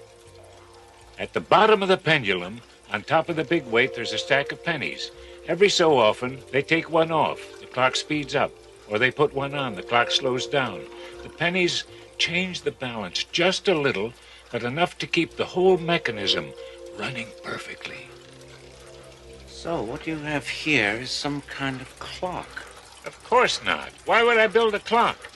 $3, any drugstore. Doesn't lose 10 seconds in a year. Anyway, the voice said, Edgar, the world is a funny place. Little wars here, big wars there, volcanoes going off, storms, tornadoes, a terrific amount of noise and bother. You have to build something that will keep the world from going too far, maybe even going poof. What the pennies do for Big Ben, this does for the world. Who do you think it is who's speaking to you? Well, sometimes I think it's God. And then I think, no, God would have a deeper voice. Would you care for a prune, Doctor? Oh, no, thank you. I was just leaving. But you've just arrived. Oh, careful! I have no idea how the thing works. All I know is that the voice tells me what it needs, and I get it. Goodbye, Mr. Witherspoon. You keep up the good work. We could call it a sculpture. Would that make my niece happy? What? Oh, no. If you happen to run across an old tuba, would you bring it by? I need it in 2 hours.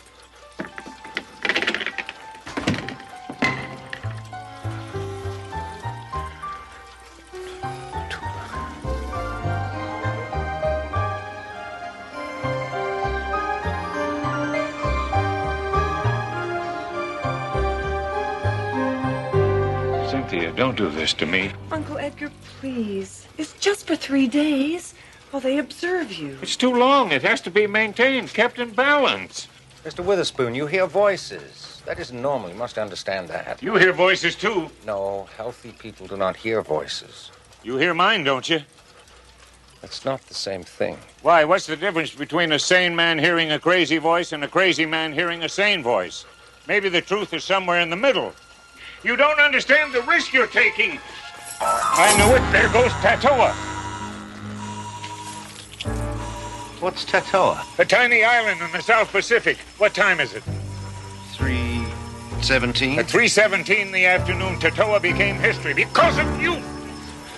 Please, well, there's still time. It'll take me days to clean up this junk. Keep her away from it. Remember Tatoa. Classic psychosis. Tired, feeling useless, he created typical delusion of grandeur that he was vital to the world's survival. Poor Uncle Edgar. You will take good care of him, won't you? Mideast stalemate continues. Congress passes Transportation Act. And in the South Pacific, the tiny island of Tatoa is destroyed by a tidal wave. Details on this and all the news in an hour. Did he say Tatoa?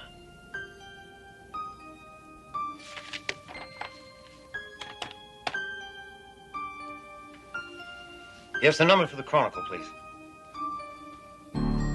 Thank you.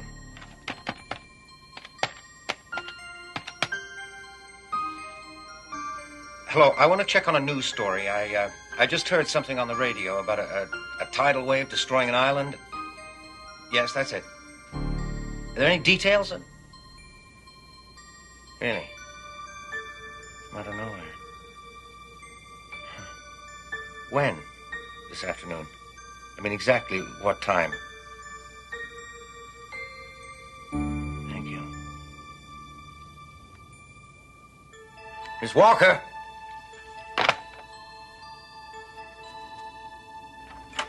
Yes, Doctor.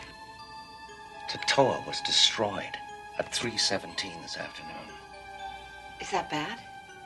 Last week, Santa Barbara was hit by an earthquake. I'm not taking any chances. Oh, my God. The landlady. She'll destroy it. Santa Barbara? Get Mr. Witherspoon released immediately. Drive him home. You personally, as fast as you can.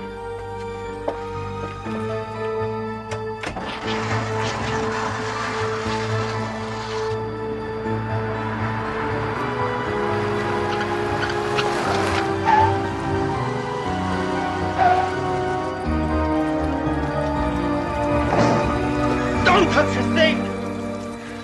You didn't, did you? You haven't touched anything or moved anything. Not yet. Why? Because this is the creation of a disordered mind. And by studying it, analyzing it just exactly as he left it, I can come to a deeper insight into Mr. Witherspoon's problem. He's a loony. What else do you have to know? No. It's not that simple. I can't rent this place with garbage in it. All right. I'll rent it. You? Yes. I'll give you double what you're getting. I'll be up later with a check. Thank you, Mrs. Milligan.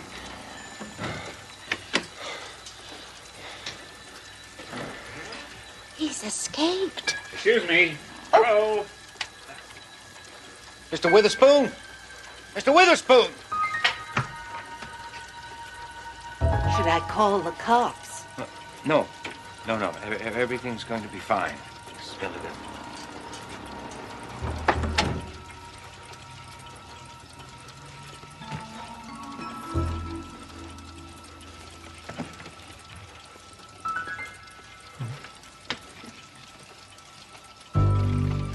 You got a handkerchief? Oh, yes.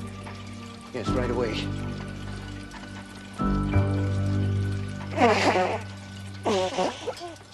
Thanks. That lady had me dressed so fast, I left mine behind. Mr. Witherspoon, I don't know how to begin to apologize. Nothing in my training had prepared me for a case like yours. Well, nice meeting you. Where are you going? Away. Finally, after 11 years. But what about Puff? The voice spoke to me while I was in your hospital. It said, "Edgar, have you ever been to Miami?"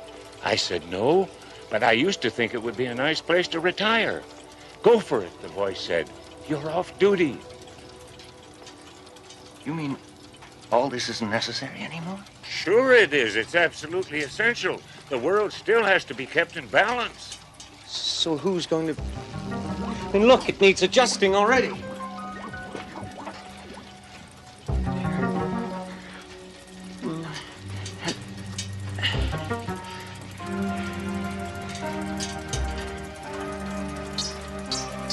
There, that's it. Now, if I can just get a ping pong ball in there by 7:13,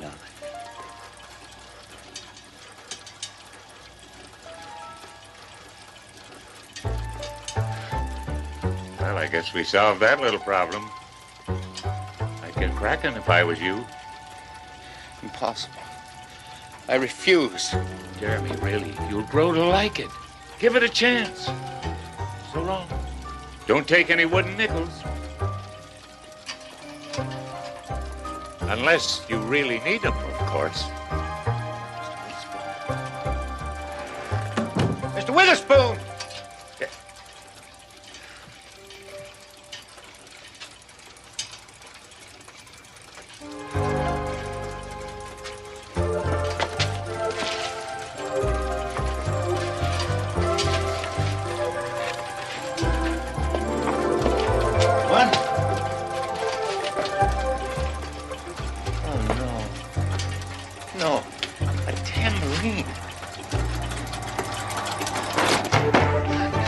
I have to find a tambourine right away. Right away, please. Can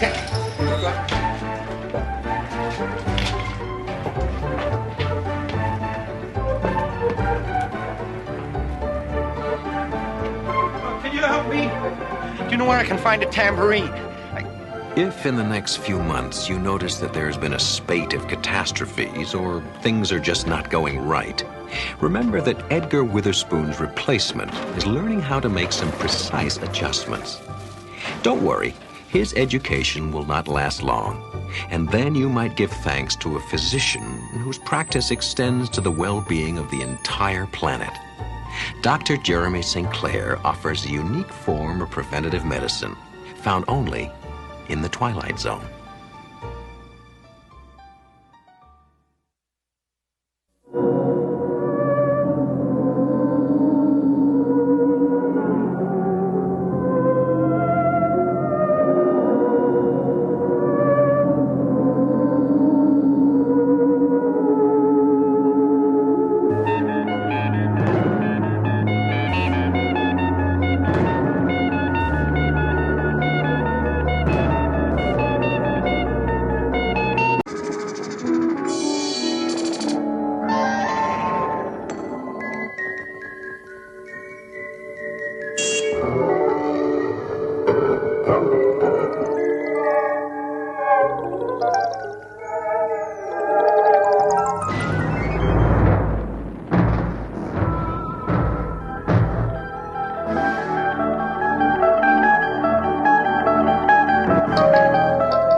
It's been said that the body is the means through which an athlete can best reveal the dynamic potential of the human spirit.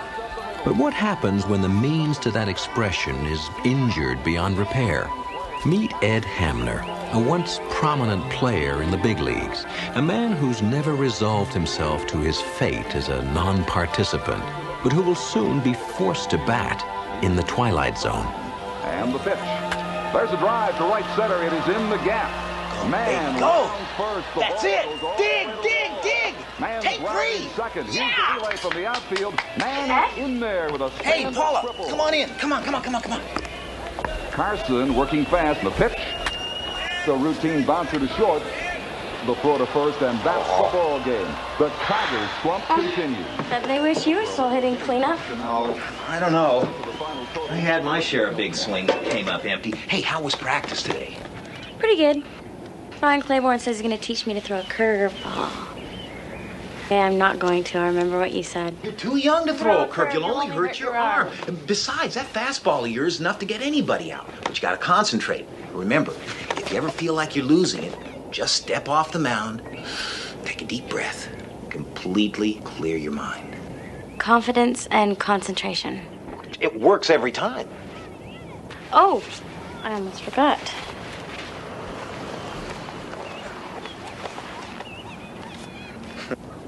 Well, I hear 20 Ed Hamners will get me a Reggie Jackson. Yeah, come on. Yeah. But that's not even the real surprise. Take a look at this one. Monty Hanks? Never heard of him. Well, not much of a career, 2 years. Good stats, though. 7 home runs his second year. That was a lot in those days before the Babe. He looks kind of familiar. Kind of like the guy you see in the mirror, right? The guy at the shop said he's been holding on to that car for years. Only one like it he's ever seen. It's an off-brand. It's not even listed in the catalog. Well, I gotta go, or Mom's gonna have kittens. See you at the game tomorrow. Of course, 3 o'clock. Okay. Oh, hey, what about your card? It's a present. I got it for you. Take care of old Monty.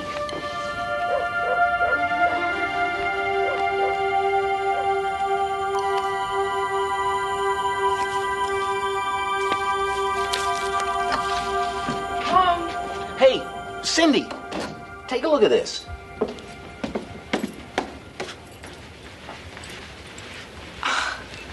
Another baseball card. An old one. An old expensive one. I thought you were going to be revising your resume today, Ed. Your interview is tomorrow. You promised you'd try. Yeah, but it's the weirdest coincidence I've ever seen. Paula gave it to me. This guy looks just like me, and what's more, in 1909, this Monty Hanks guy batted .322, had 87 ribbies, and stole 31 bases. Is that weird or what? Or what? No, but those are even the same stats I had my first year up in the majors. That's very interesting. Yeah, I thought I had a bad break. This guy really got shortchanged. His team was in the pennant race late September. He got hit in the face with a pitched ball. Never recovered consciousness. Look, will you pay attention?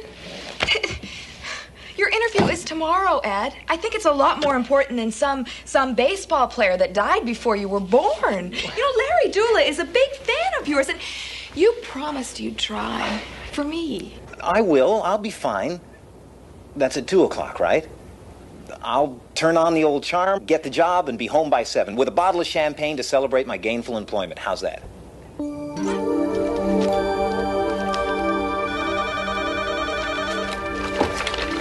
Vetricom Computer Division. Thank you.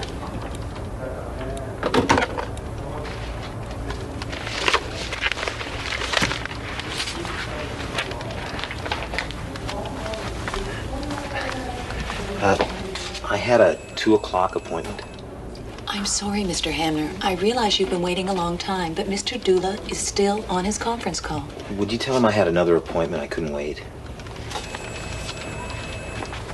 All right, we know you can do it. Come on, you can strike. You can get him.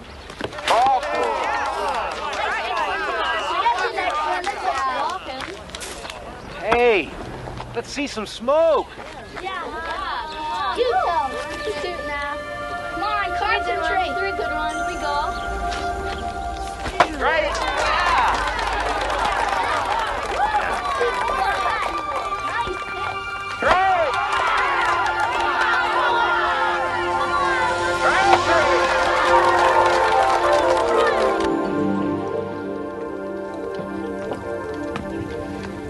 Well, look who's here. The Rookie of the Year. Oh, I'm late. I'm sorry. Paula's team won the championship. Coach took the kids out for pizza. They wanted me to come along. I had an hour and a half easy. I don't know. Somehow I just lost track of time. I remembered the champagne. Surprised you didn't pour it over Paula's head. Isn't that how it's done? What did you think we'd celebrate tonight, Ed? You could have had the Vetricom job, but no, you just walked away from it. Maybe it's just as well. I mean, well, I know about selling computers anyway. What about our future, Ed? It's been 2 years since your injury. Are you just going to sit around and feel sorry for yourself for the rest of your life? Do you ever think about me? Do you think I like paying all the bills while you sit around trading baseball cards?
Monty boy, come on, are you all right? You must have one hard head, Monty. I thought that killed you.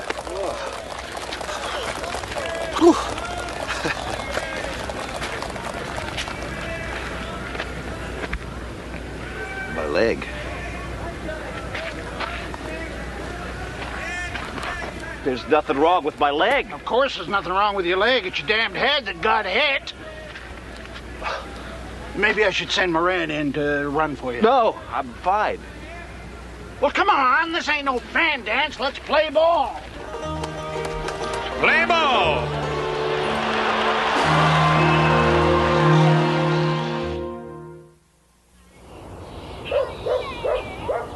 What happened to you? Something wonderful.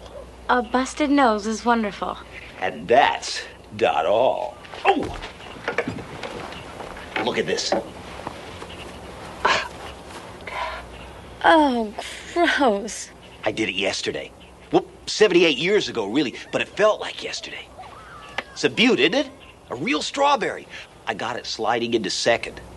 Into second what? Second base. Spikes high in a cloud of dust. I had 2 stolen bases and a 3-run homer. But I didn't need this. It's that baseball card. Somehow, it took me back. And this guy, Bonnie Hanks, I'm him. He's me. I know. It's hard for me to believe, too. Maybe you had some kind of a dream or something. I didn't do this in any dream. Look at the card. I don't see anything. What? Check the stats. Home run, second year. 8. 8? Yesterday it was 7. I hit that one. It was real. I was there. And I'm going back. Hey, kid. You want to see a baseball game? Yeah, sure, but... To take my hand.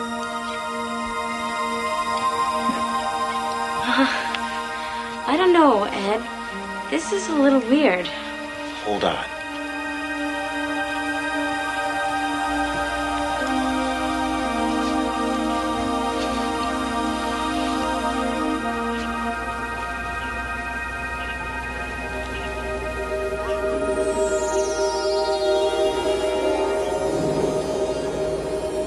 Here we go.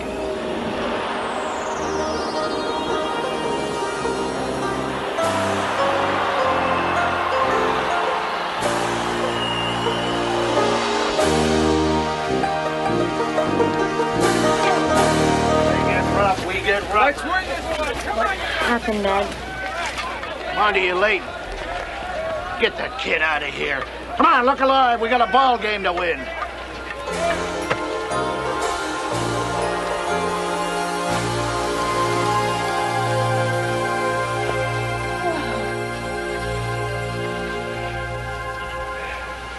Huh? You were great! I feel great. We're only a game behind the Athletics. If we could sweep them, we take the pennant. And I'll be in the World Series. Oh, wow. World Series! Uh-oh. Well. I was supposed to be home for dinner 20 minutes ago. But yeah, go on, get out of here. We'll do it again tomorrow. I'll see you. Take off. Don't you think you're a little old to be playing with kids and sorting baseball cards? I guess I'm not exactly a prize husband. We were just kids when we got married, Cindy. You grew up. I guess I didn't. I still love baseball. I know it's just a kid's game, but I love it, Cindy. God, but I love it. More than me? No, not more than you. Can't I have both? I guess not. I talked to Larry Dula. There's a company banquet tomorrow. Their speaker had to cancel, and he asked if you'd fill in. You know, tell a few of your old Tiger stories. I'm having your tux cleaned. You always look so sexy in a tux. I don't know, Sid. Come on, Ed. Once they get to know you, I'm sure they'll find some work for you.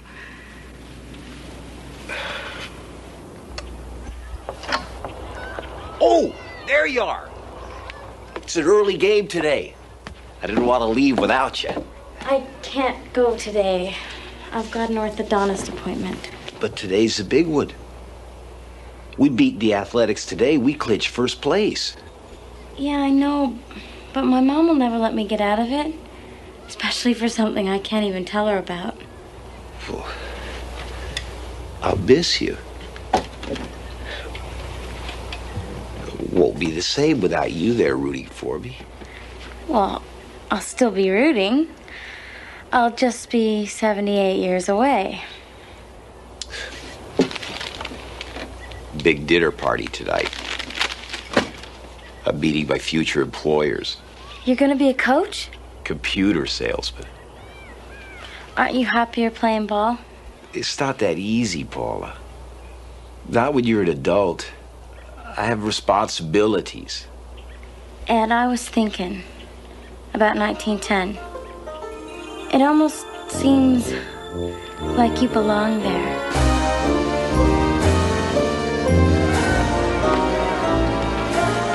8 innings of goose eggs. I can't believe we're not hitting this guy. Sit down, Monty. You're driving me batty. You gotta score soon. What time do you suppose it is? Later than you think if we don't beat these bums.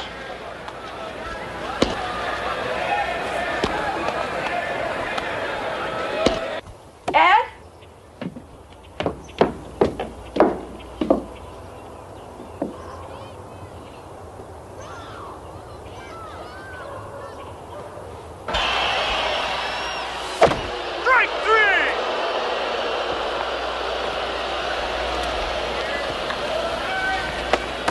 You never swing at pitches like that. Your last 2 at-bats make you look like you don't even want to be here.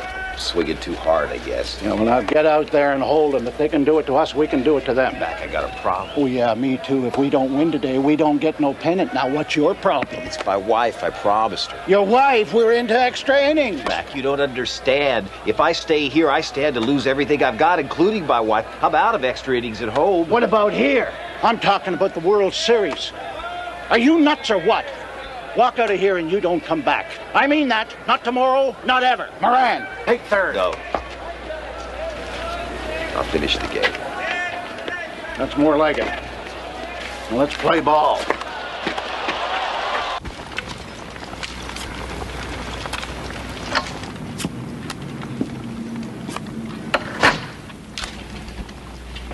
Where's Ed? Don't you knock?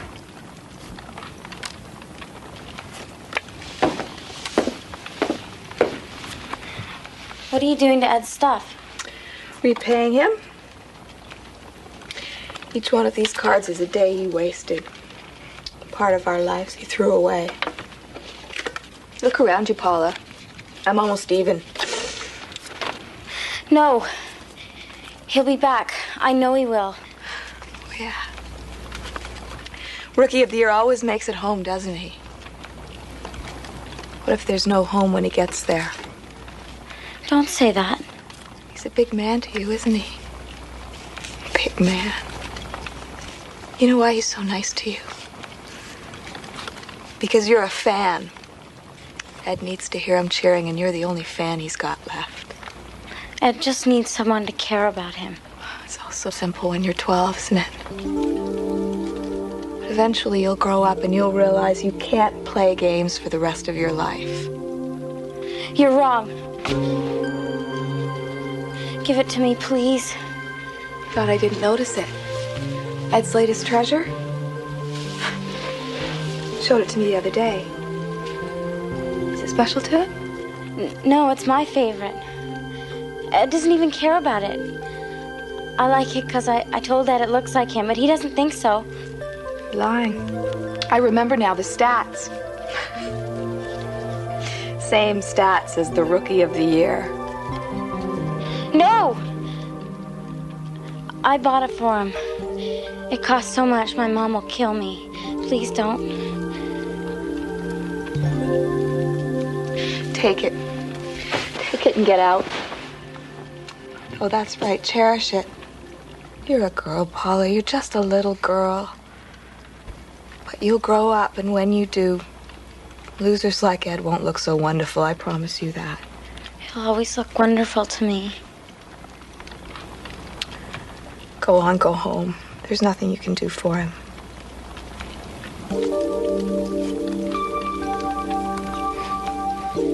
Yeah. There is.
I knew you'd do it.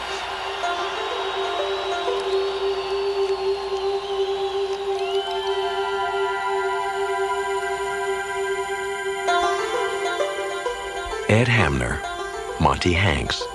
To some, a mere face on a trading card. But to a special friend, he's an eternal boy of summer. An athlete who found himself drafted by a unique team in a league that plays its games in the Twilight Zone.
Yes, I realize there are only 3 weeks left on the fundraising drive. That's why we've got to make as many contacts as we can.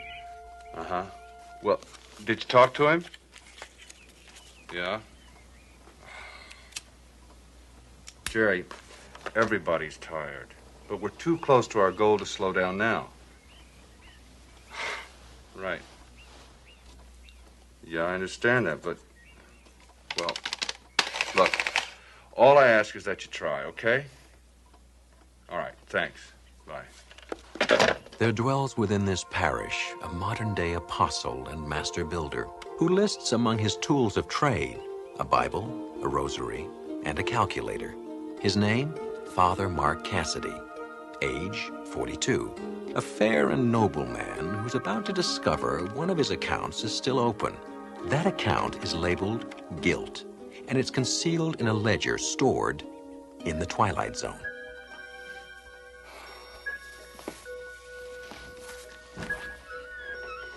Good morning to you, Father. Breakfast is up. The bacon's cooked and crisp the way you like it. Well, I don't really have time for breakfast, Maggie. I've got a meeting with the Trust Fall Foundation people this morning. But I could sure use a cup of that coffee. You look like you could use a bed. Maggie, please. We need the Foundation's participation in this drive, and I promised the bishop I'd get it. Is that the biggest cup we have? Why not hook up the coffee pot to an IV? Father, I know. What you do with your life is your business. Thank you. But what you're doing with it is not so good. I gotta go. You're working too hard on this hospital wing. You don't eat right. You need rest. Keep it up, and I'll bet you 2 bones and a cup of milk you'll be the first person needing a bed when it finally opens. It's a children's wing, Maggie. They won't admit me. And I think you're worse than a child when it comes to taking care of your health.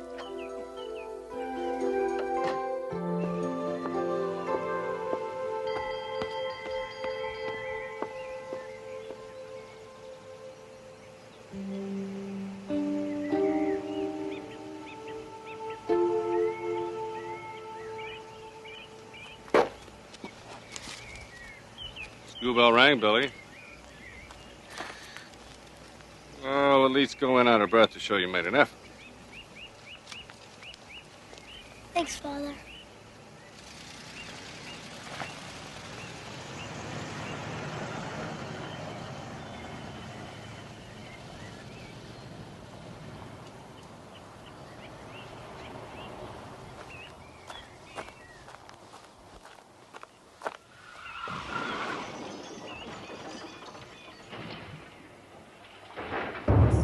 Maggie, call 911.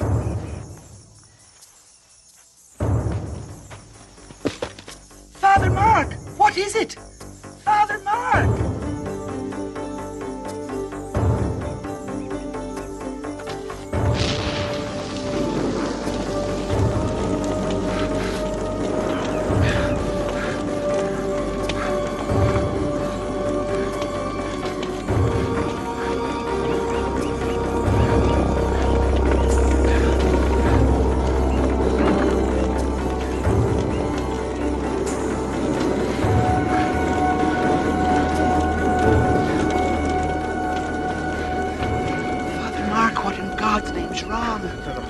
Go back. There's been an accident. Call for help. Call for...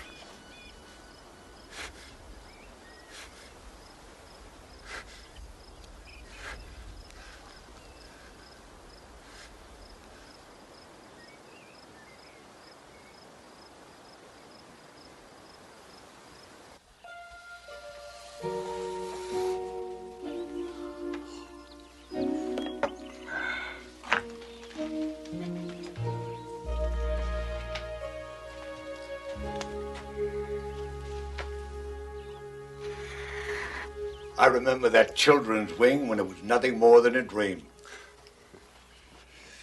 Monsignor Perot. It's good to see you, as always. I look forward to these monthly visits. Gets me out of the city. It makes me feel vital. Oh, do you mind? No, please. How's the bishop? Delirious. We don't know what you said to the Trustwell Foundation yesterday, but they've been calling all morning, asking, no, demanding, to know what they can do to participate in the building of the hospital wing. Mark, I think we're going to reach our goals sooner than we think. Are you okay? Oh, yes. I guess it's just the shock of all this coming to an end. Well, maybe not too soon. Mrs. Dugan cornered me on the way in. She thinks you've been working too hard. Perfectly all right. I work hard, sure, but so do you. Oh, I know I do, but I also enjoy my time off.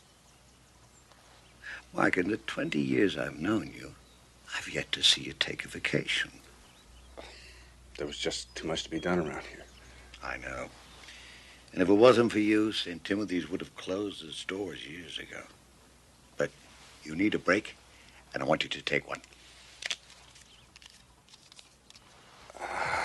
Monsignor, with all due respect,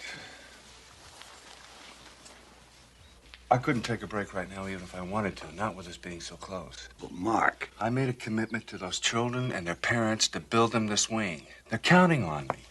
If I'm tired, that's a small price to pay for all the good that will come of it. Please, don't ask me to stop now. Not before we're finished.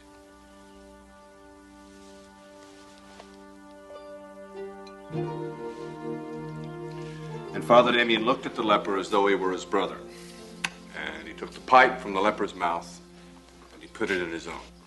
Oh, gross. Well, it sounds awful, I know, but with that one selfless act, Father Damien gave the leper something very precious. He gave him dignity. Now, I'm not suggesting that you go out in the world and help lepers. There are countless other sacrifices you can make in your everyday life that will make you equally worthy in the eyes of the Lord. Father Mark? I'll be right back.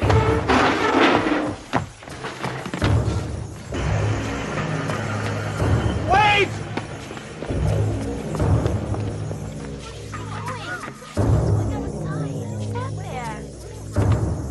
What's he running after?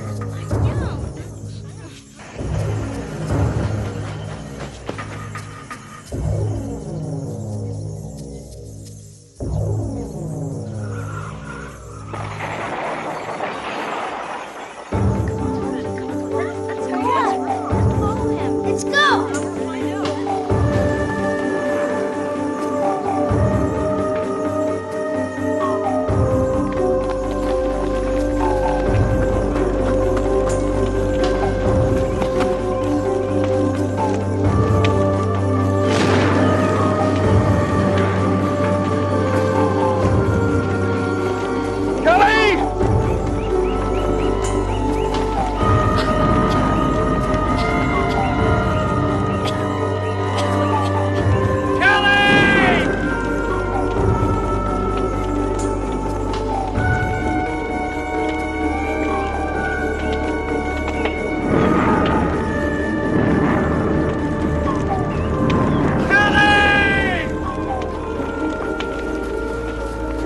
Father Mark! Don't just stand there, get help! Can't you see? Can't you see?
When Father Mark first came to me with the idea to raise money for the children's wing, my reaction was, we better get bigger collection plates. $2 million. I confess I had my doubts. But fortunately for all of us, he didn't. Father Mark, it is due to your undying faith and selfless devotion to the children of this community, to all of the people, that we finally reached our goal. The hospital wing will be built.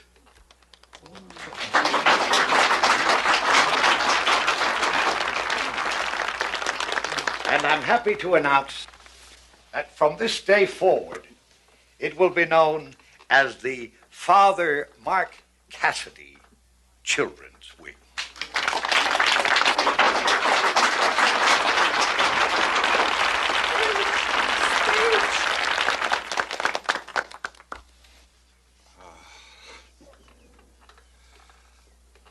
This is a great honor. I guess I should be happy, but I don't know if I deserve this. I know we all know this is an emotional time for all of us, so please, there's refreshments for everyone down in the church basement.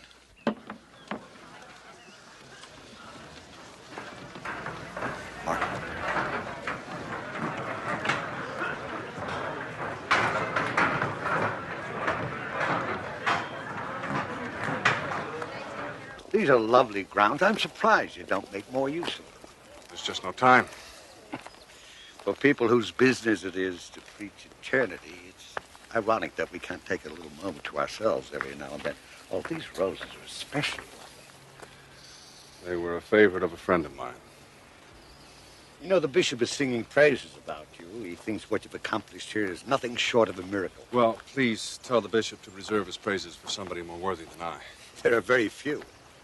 Well, Senor, I am only a priest. No, you're a good priest, and God won't think any the less of you if you pat yourself on the back every now and then. I'm not so sure about that. Well, that's a matter for debate, and one that you'll now have plenty of time to reflect on. No, there's still too much to be done around here. Mark, this is not a request. The bishop has ordered you to take a leave. But what about the clothing drive and the pageant and the operating costs? Don't drive yourself so hard. Others can do those things. No, they can't. You don't understand.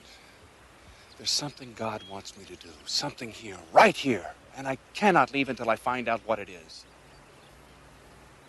What it is? When you came here, St. Timothy's was on the verge of collapse. Now we got a thriving church, a school, a new hospital wing. The parish couldn't have survived without you. You've built a solid foundation. Now St. Timothy's can stand on its own. What about me? What do I do now? God gave you a mission, and you've completed it. Trust him to show you what to do next.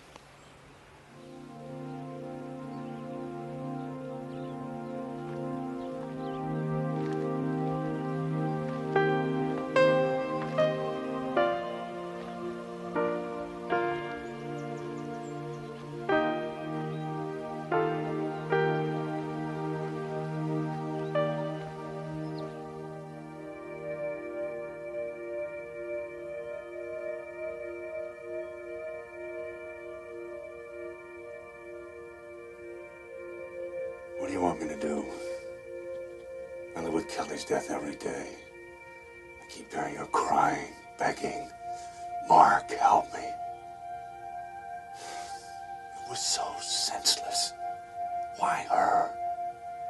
Why wasn't she thrown from the car instead of me? How could you let it happen to her?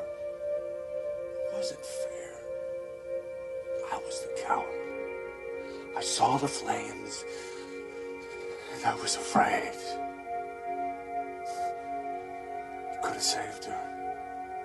I know I could have saved her, but I was afraid. I didn't want to die, so I ran.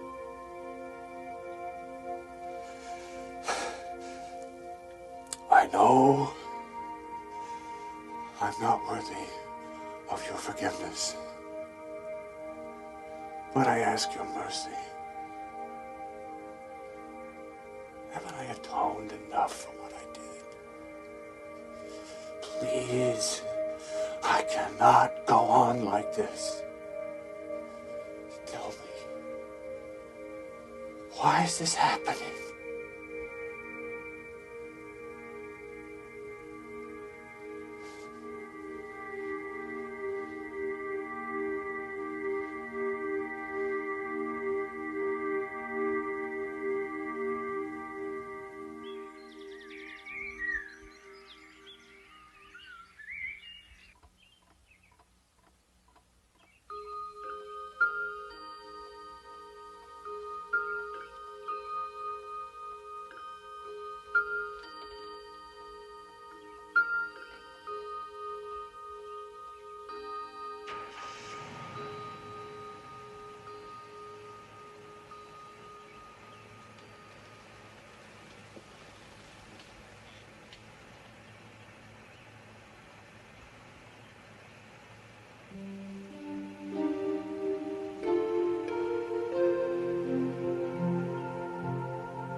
Good morning, Father.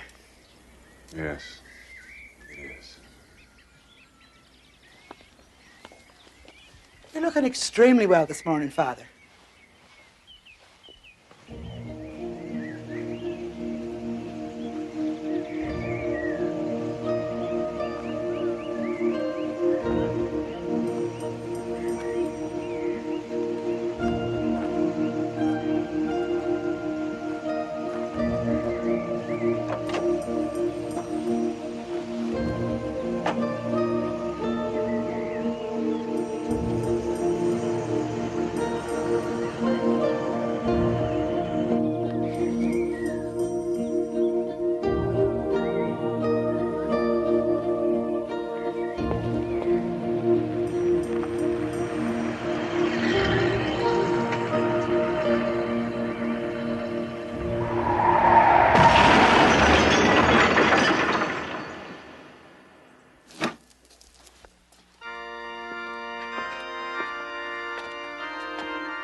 Blessed are the pure in spirit, for theirs is the kingdom of heaven.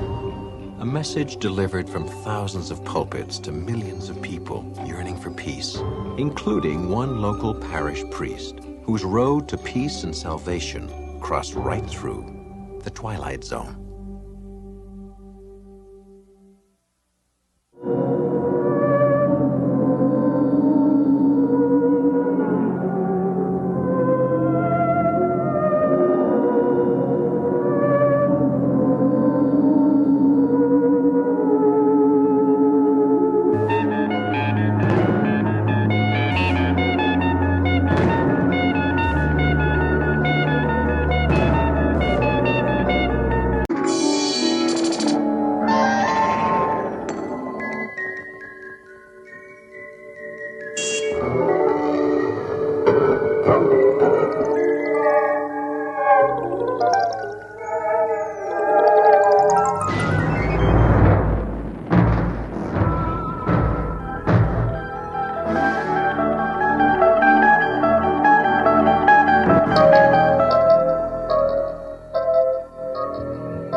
A beautiful summer day, full of adventure for a young boy.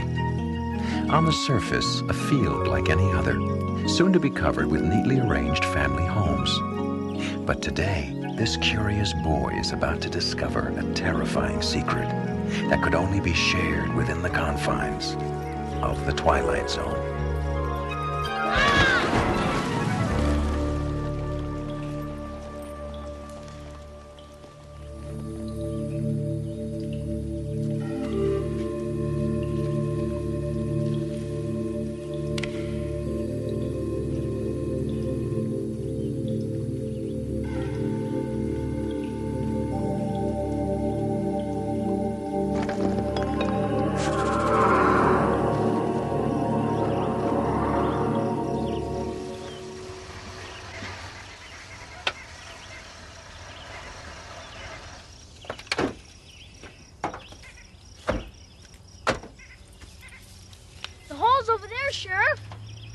Okay, follow me.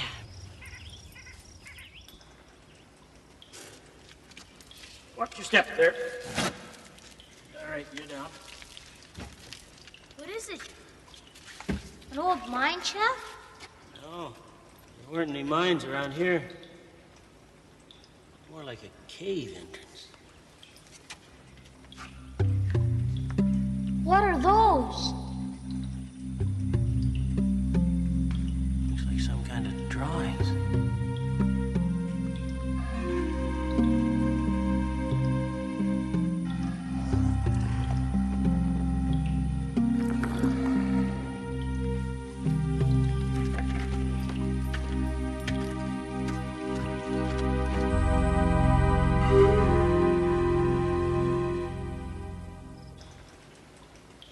See, you're still using one of those old cameras.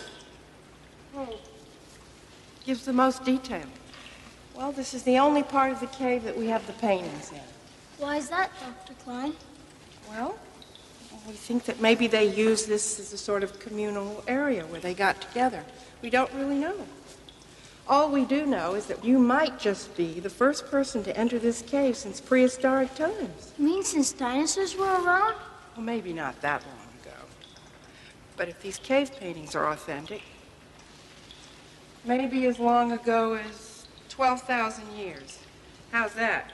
Long. Well, we'll know as soon as we get these... Freeze! Sheriff. Now, very carefully, lift your right foot. Take a step backwards. Sorry about that. Hope I didn't do any damage. Fortunately, no, but you're going to have to be a lot more careful. What's this? Well, we think that that's a hunting party. See, that's a bison underneath the fire. What's that over there? Oh. Oh, that. Well, that could be a kind of spiritual doorway or a circle where they all got together for protection. Wow. Something, huh? That was really neat, Dr. Klein. Thanks a lot. Anytime, Steve. Bye. See you, Sheriff. Bye, Steve. Oh, looks like you're making some real progress down there. So what's this problem you're calling me about? Sheriff, this could be one of the single most important archaeological discoveries of the century. I'll know as soon as I get my photographs back to the university, but meanwhile, I need to know that this site is going to be protected. Protected? From what? Vandalism. Some of the artifacts have been disturbed. Anything taken? No, just moved around. I think somebody's trying to scare us off. Well, Doctor, I don't know. A raccoon could have gotten into the cave, I suppose. Sheriff, would a raccoon drag a sheep's carcass to the mouth of the cave?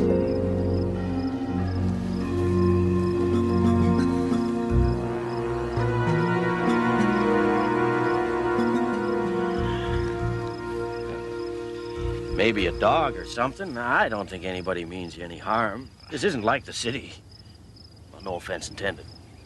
Well, no offense taken, Sheriff. But in the city, any cop on the beat would have noticed that sign.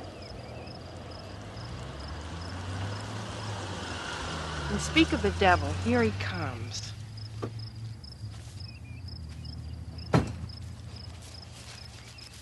Hi, Sheriff. You still here? You mean in spite of your feeble attempts to scare us off? Now, Dr. Klein.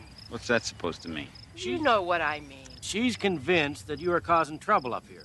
Is that so, Jim? She's the one causing trouble. I've got houses to build.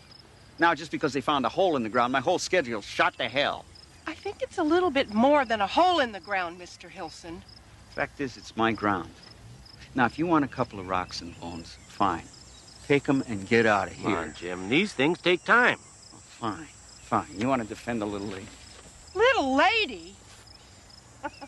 Oh, hold it, you two. Oh, come on, Roy. You know how it is. I've got 2-bedroom ranch styles to build. And swing loan payments to make, I bet. What's my financing got to do with this? You're probably way out on a limb financially, aren't you? If you don't get this development built soon, you'll lose your shirt, right? That's none of your damn business.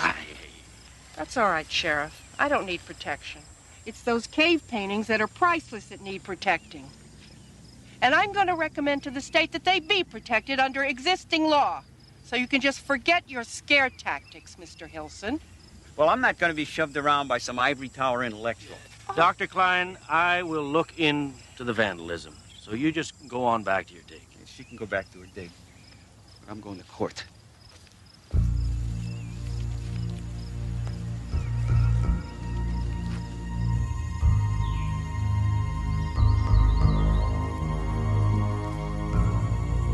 Yeah, it could be your lamb. Dang right it's my lamb, and you got to do something about it. Don't get your shorts in a knot, Jacob. Bill Dempster's lost some cattle, and Wally Johnson's broodmare's missing. I got my hands full right now. Look, I think it's Wolf. So is Wally Johnson. Come on, Jacob. You know there hasn't been a wolf seen in these parts for over 30 years. Look, whatever it is, you better find out what it is and stop it. I know what my job is, Jacob. Ha!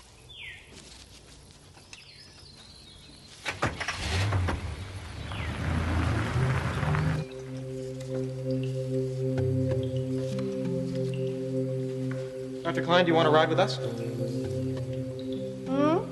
We're heading back to the university for the weekend. We wondered if you needed a ride. I'm staying here, John. You really should try and get out of this hole for a couple of days. Okay, see you on Monday.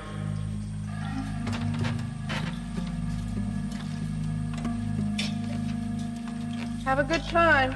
Bye, Dr. Klein.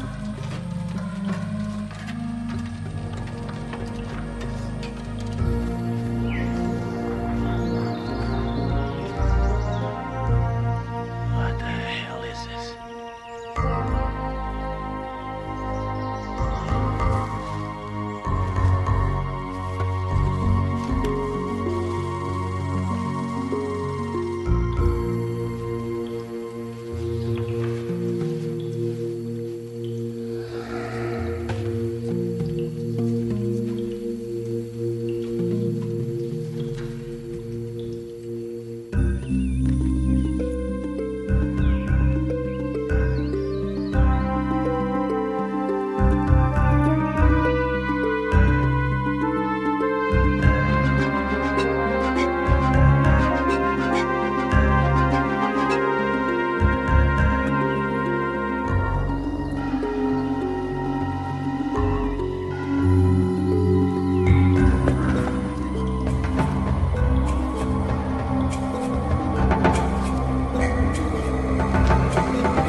Still warm, isn't it? Holy Hannah, you scared the bejesus out of me. Why didn't you answer when I yelled? I didn't know who you were. What are you doing here?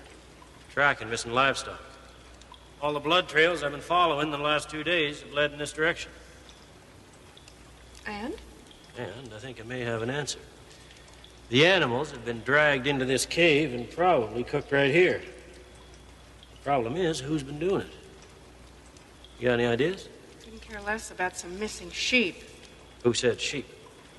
Well, I saw the bone, Sheriff. I went up top to get some equipment. When I came back, it was there. What are you doing here? I work here, remember? You're not doing any digging with that little flashlight. What's up? Well, you're going to think I'm crazy. But there have been some changes in the paintings. Now, what do you mean, changes? Let me show you something.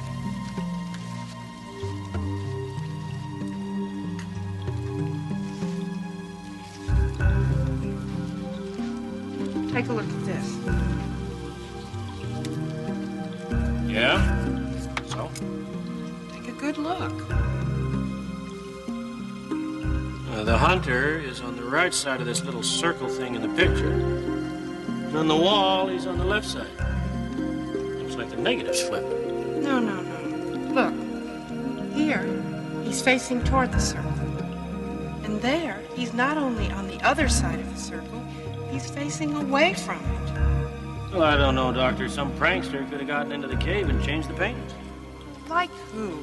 Maybe the same guys who left the carcass outside the cave. Or maybe you are right about Jim Hilson. Maybe he is trying to scare you off. Well, I'm no fan of Jim Hilson. You know that, but he's just not bright enough to pull off something like this.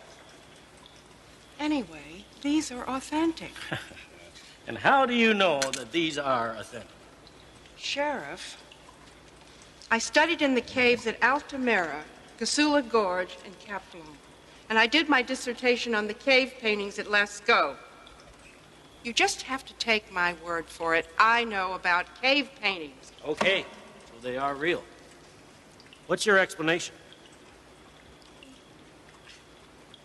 I don't have any. And the fact that they're real just makes it that much more disturbing. Come to think of it, it doesn't explain what you're really doing down here tonight either. Sheriff, something is happening here late at night. That's the only explanation. There's someone here all day. So whatever is going on happens at night. And you are planning to spend the night to get the drop on the bad guys, right? Well, I don't know what kind of guys I'm dealing with, but I intend to find out. No. You're not doing anything of the sort. Come on, let's go into town. You can come back out first thing in the morning. Sheriff, you're not in charge here. I am. And I intend to spend the night, and that's that. You see, I've got my cot here so I can keep an eye on things. Doctor. So you just mosey on along, and I'll see you tomorrow. Doctor, this is my county. Toodaloo, Sheriff.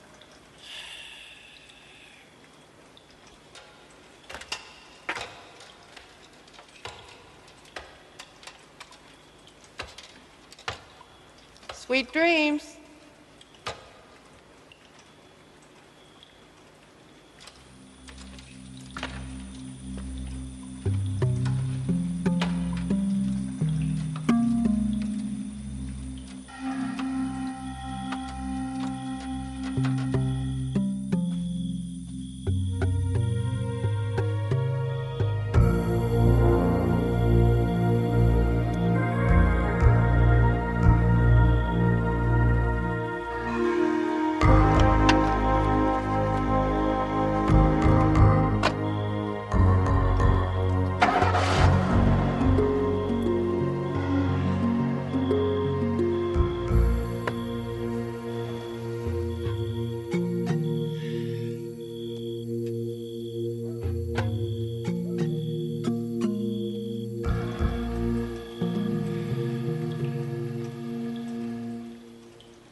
Figures are gone.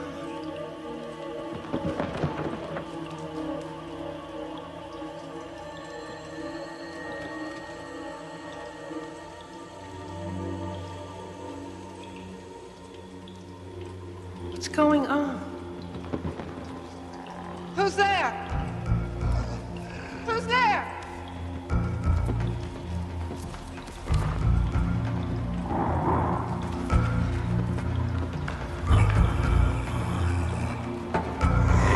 Who's there?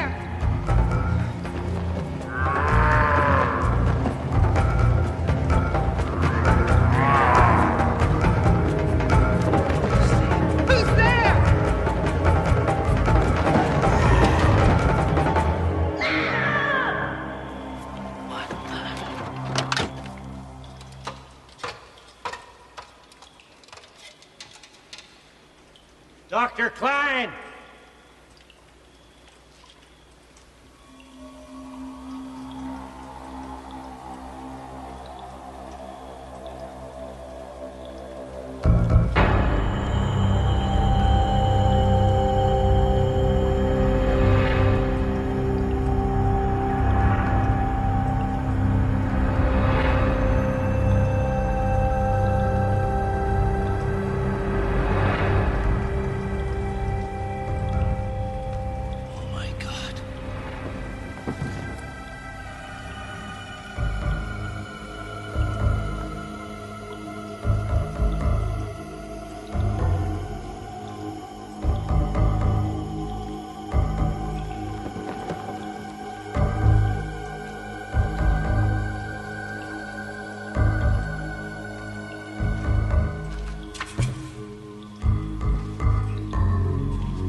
Time is the invincible enemy of mortal flesh, or so modern man believes. But somewhere in the dark past, a few of our distant ancestors discovered a way to bridge the millennia. It's a secret that was buried 12,000 years ago and rediscovered for a brief moment in the Twilight Zone.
portrait of a man having a bad dream.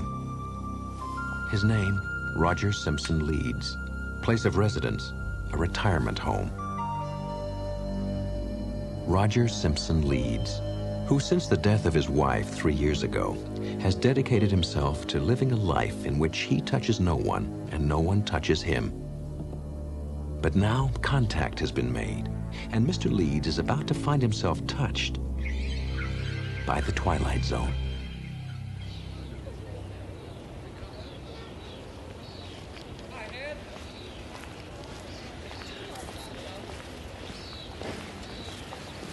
Hey, great day, huh?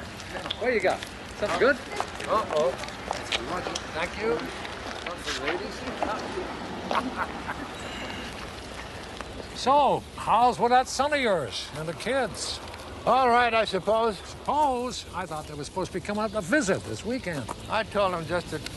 Well, you know how it is. I can't have a bunch of kids running all over the place. No, of course not. With the photographers, mad social whirl, estate dinners, well, it just doesn't leave time for anything else. I'm sure they understand. You're an evil man, Frank. Did I ever tell you that? Oh, yeah, frequently. But then I'm not the one with the nightmares. Hey, one of the nurses told me that they heard you again last night. That's 3 times this week, Roger. Oh, we're meeting in the rec room for poker at 7. No. And by the way, I hear you're getting a new neighbor. Somebody's finally taken that room next door to yours. Just so he doesn't snore. Who said it was a he?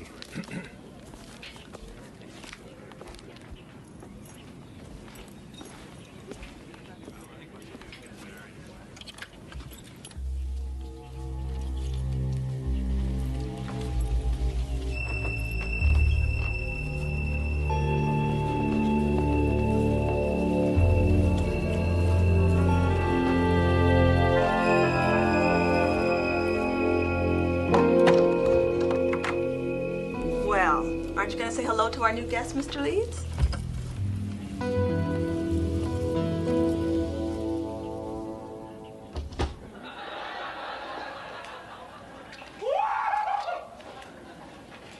Who turned on the water? Oh, hi, Linda. The dishes will be done in a minute. Okay, Ray. Come on, Mike. I mean, lots of marriages are warm, honest, caring, and some are conceived in hell. Hi, Bob. Hey, Roger, these guys cheat. We cheat? Good for you. It takes a big man to admit a thing like that. So, how about it, Roger? You want to sit in on a hand or two? Told you. Who asked you, Deal? Frank. Frank. Yeah? Who's that? Give me 2. Her name is Laurel Kincaid. Word is she hasn't talked to anybody in 10 years. Not since her husband died. Stay. And she went, away. You look in her eyes, all you see is a reflection. Nothing goes in.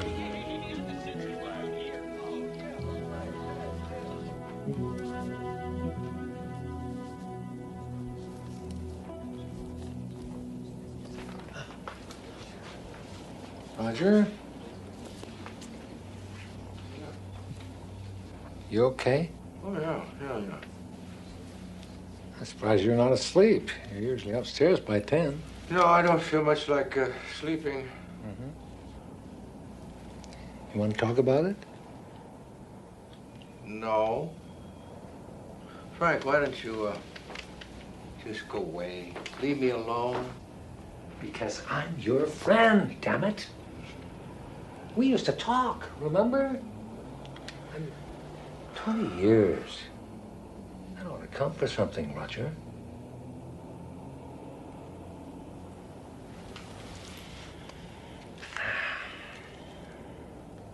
Nothing's been the same. Not since... Roger, it's been 3 years. Rachel was Frank, it was yesterday. I've just been sitting here thinking of some of the silly things that we can never straighten out. Jams and jellies. I'd say, pass the jam, please. And she'd say, here's the jelly. It's some kind of a game, and but one day I was in a bad mood, and we got into a big argument over it. Can you believe that? I mean, the little tiny picky things people argue about.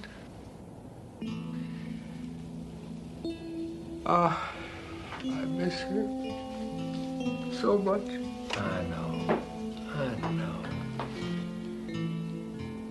Rachel was a fine woman. But you can't keep pushing everyone away.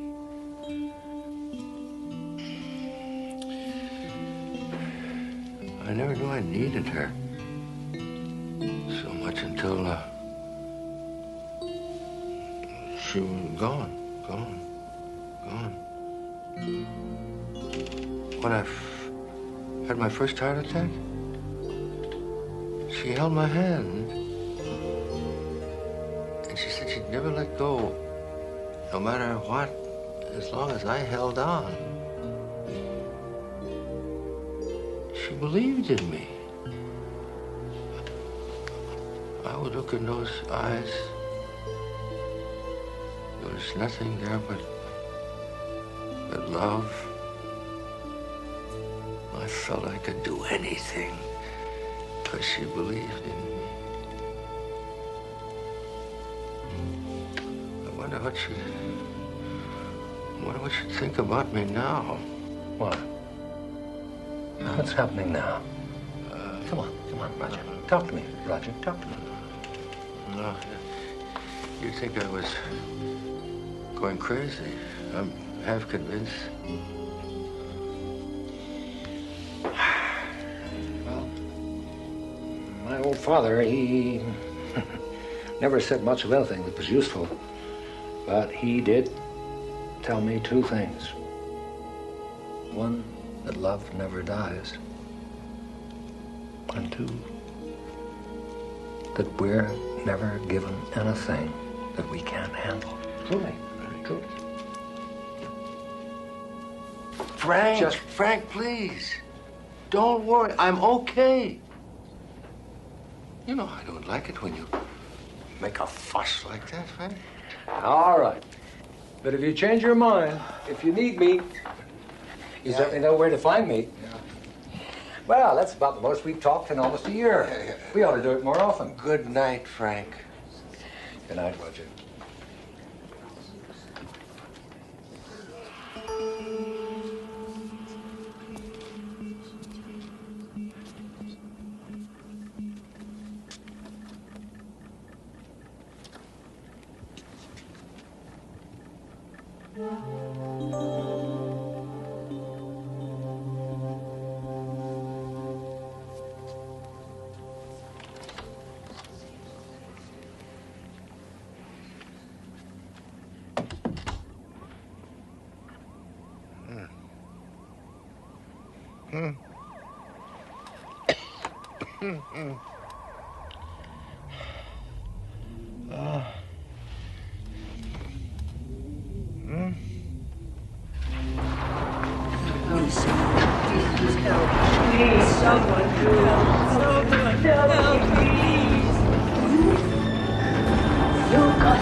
Hi, good morning. Hey, Roger, you been outside yet? It's glorious. After breakfast, we'd go for a walk, huh? Talk a little, maybe? That'd be nice. And maybe get a little sun. You look awfully pale these days. You could use some sun. Hey, what happened to your hand? Nothing. Oh, no, nothing I can't see. This I can see. Therefore, that is something. I've been reading Socrates again. You can tell, can't you? Frank, Jesus! Can't you ever shut up?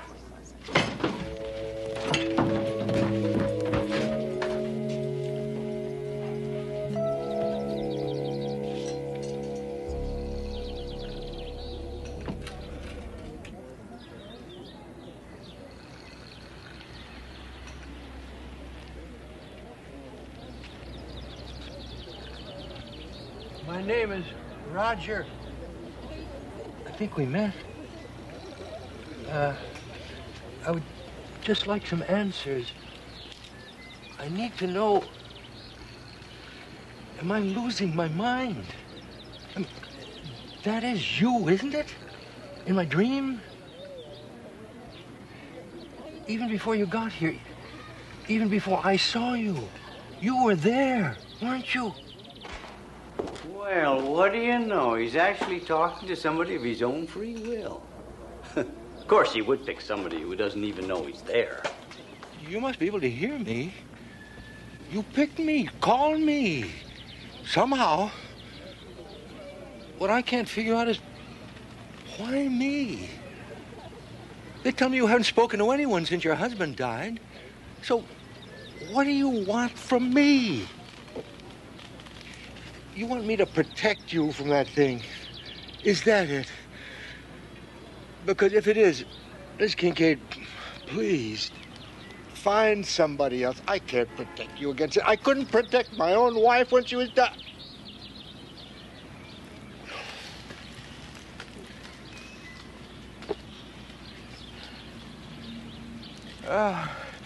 She was such a wonderful woman. She was very kind.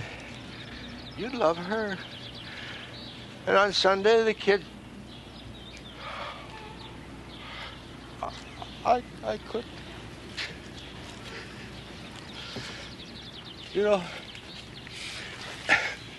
toward the end, we were in the hospital, and she could barely see. And, oh, God, she was in such pain. And she kept calling me, please, please. I was right there, but she couldn't see me. And she kept pleading, please help me. The pain, stop the pain. And she called my name over and over again, and I couldn't do anything. I held her hand, and I wouldn't let go. I felt her hand tighten on mine. That was all. I still don't know if she knew I was there. Mrs. Kincaid, that thing behind the door, whatever it is, it's going to come through pretty soon, isn't it? Maybe tonight. Well, I don't know what's behind your door. I don't know what you're afraid of, but there's nothing I can do to help you. I just want everybody to leave me alone. Get out of my head. Leave me alone.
long. You have to let me go. No. Yes, Laura. This isn't even me anymore. It's just a shadow, a memory. I can't live without you. If you go, I'll die. No, Laura. Listen. Listen to me. I love you.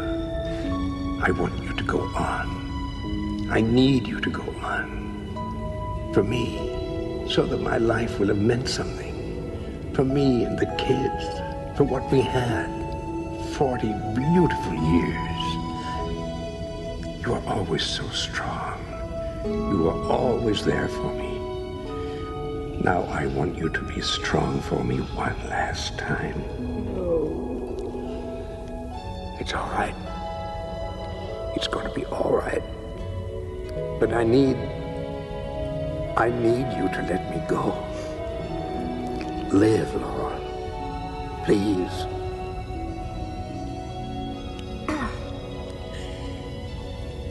How can I let you go when you never even said goodbye?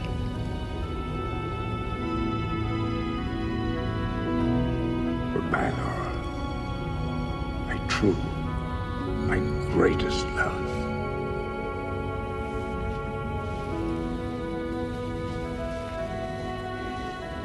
It was you who called me, wasn't it? Not her. Why? Why me? I think you know.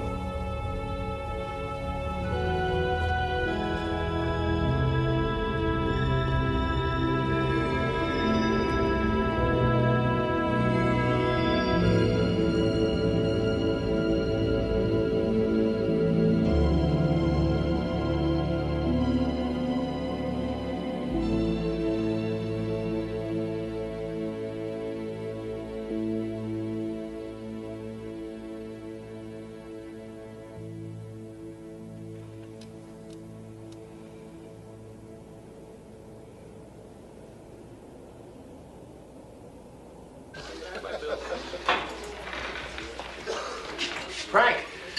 Hey, look at you. Where's Laurel? Oh, she's out back someplace. We're having a poker game tonight, 7 o'clock. I'll hold a place for you. Huh? Why bother? You know he never comes. Eat your cornflakes. Hello. I know you're there. And I know you hear me. And I can wait. I can wait just as long as I have to. You've burned your hand. Yes. On a candle. Yes? I'm sorry. Last call for breakfast. Would you like something to eat? Breakfast would be very nice, I think. We have bacon, eggs, and toast and marmalade. Toast and jam and jelly. And we got hash browns, but I wouldn't go near those if I were you. Mr. Roger Simpson Leeds, lately returned from a journey into shadow, who found that there is no darkness so complete that it cannot be penetrated by the human heart, or the Twilight Zone.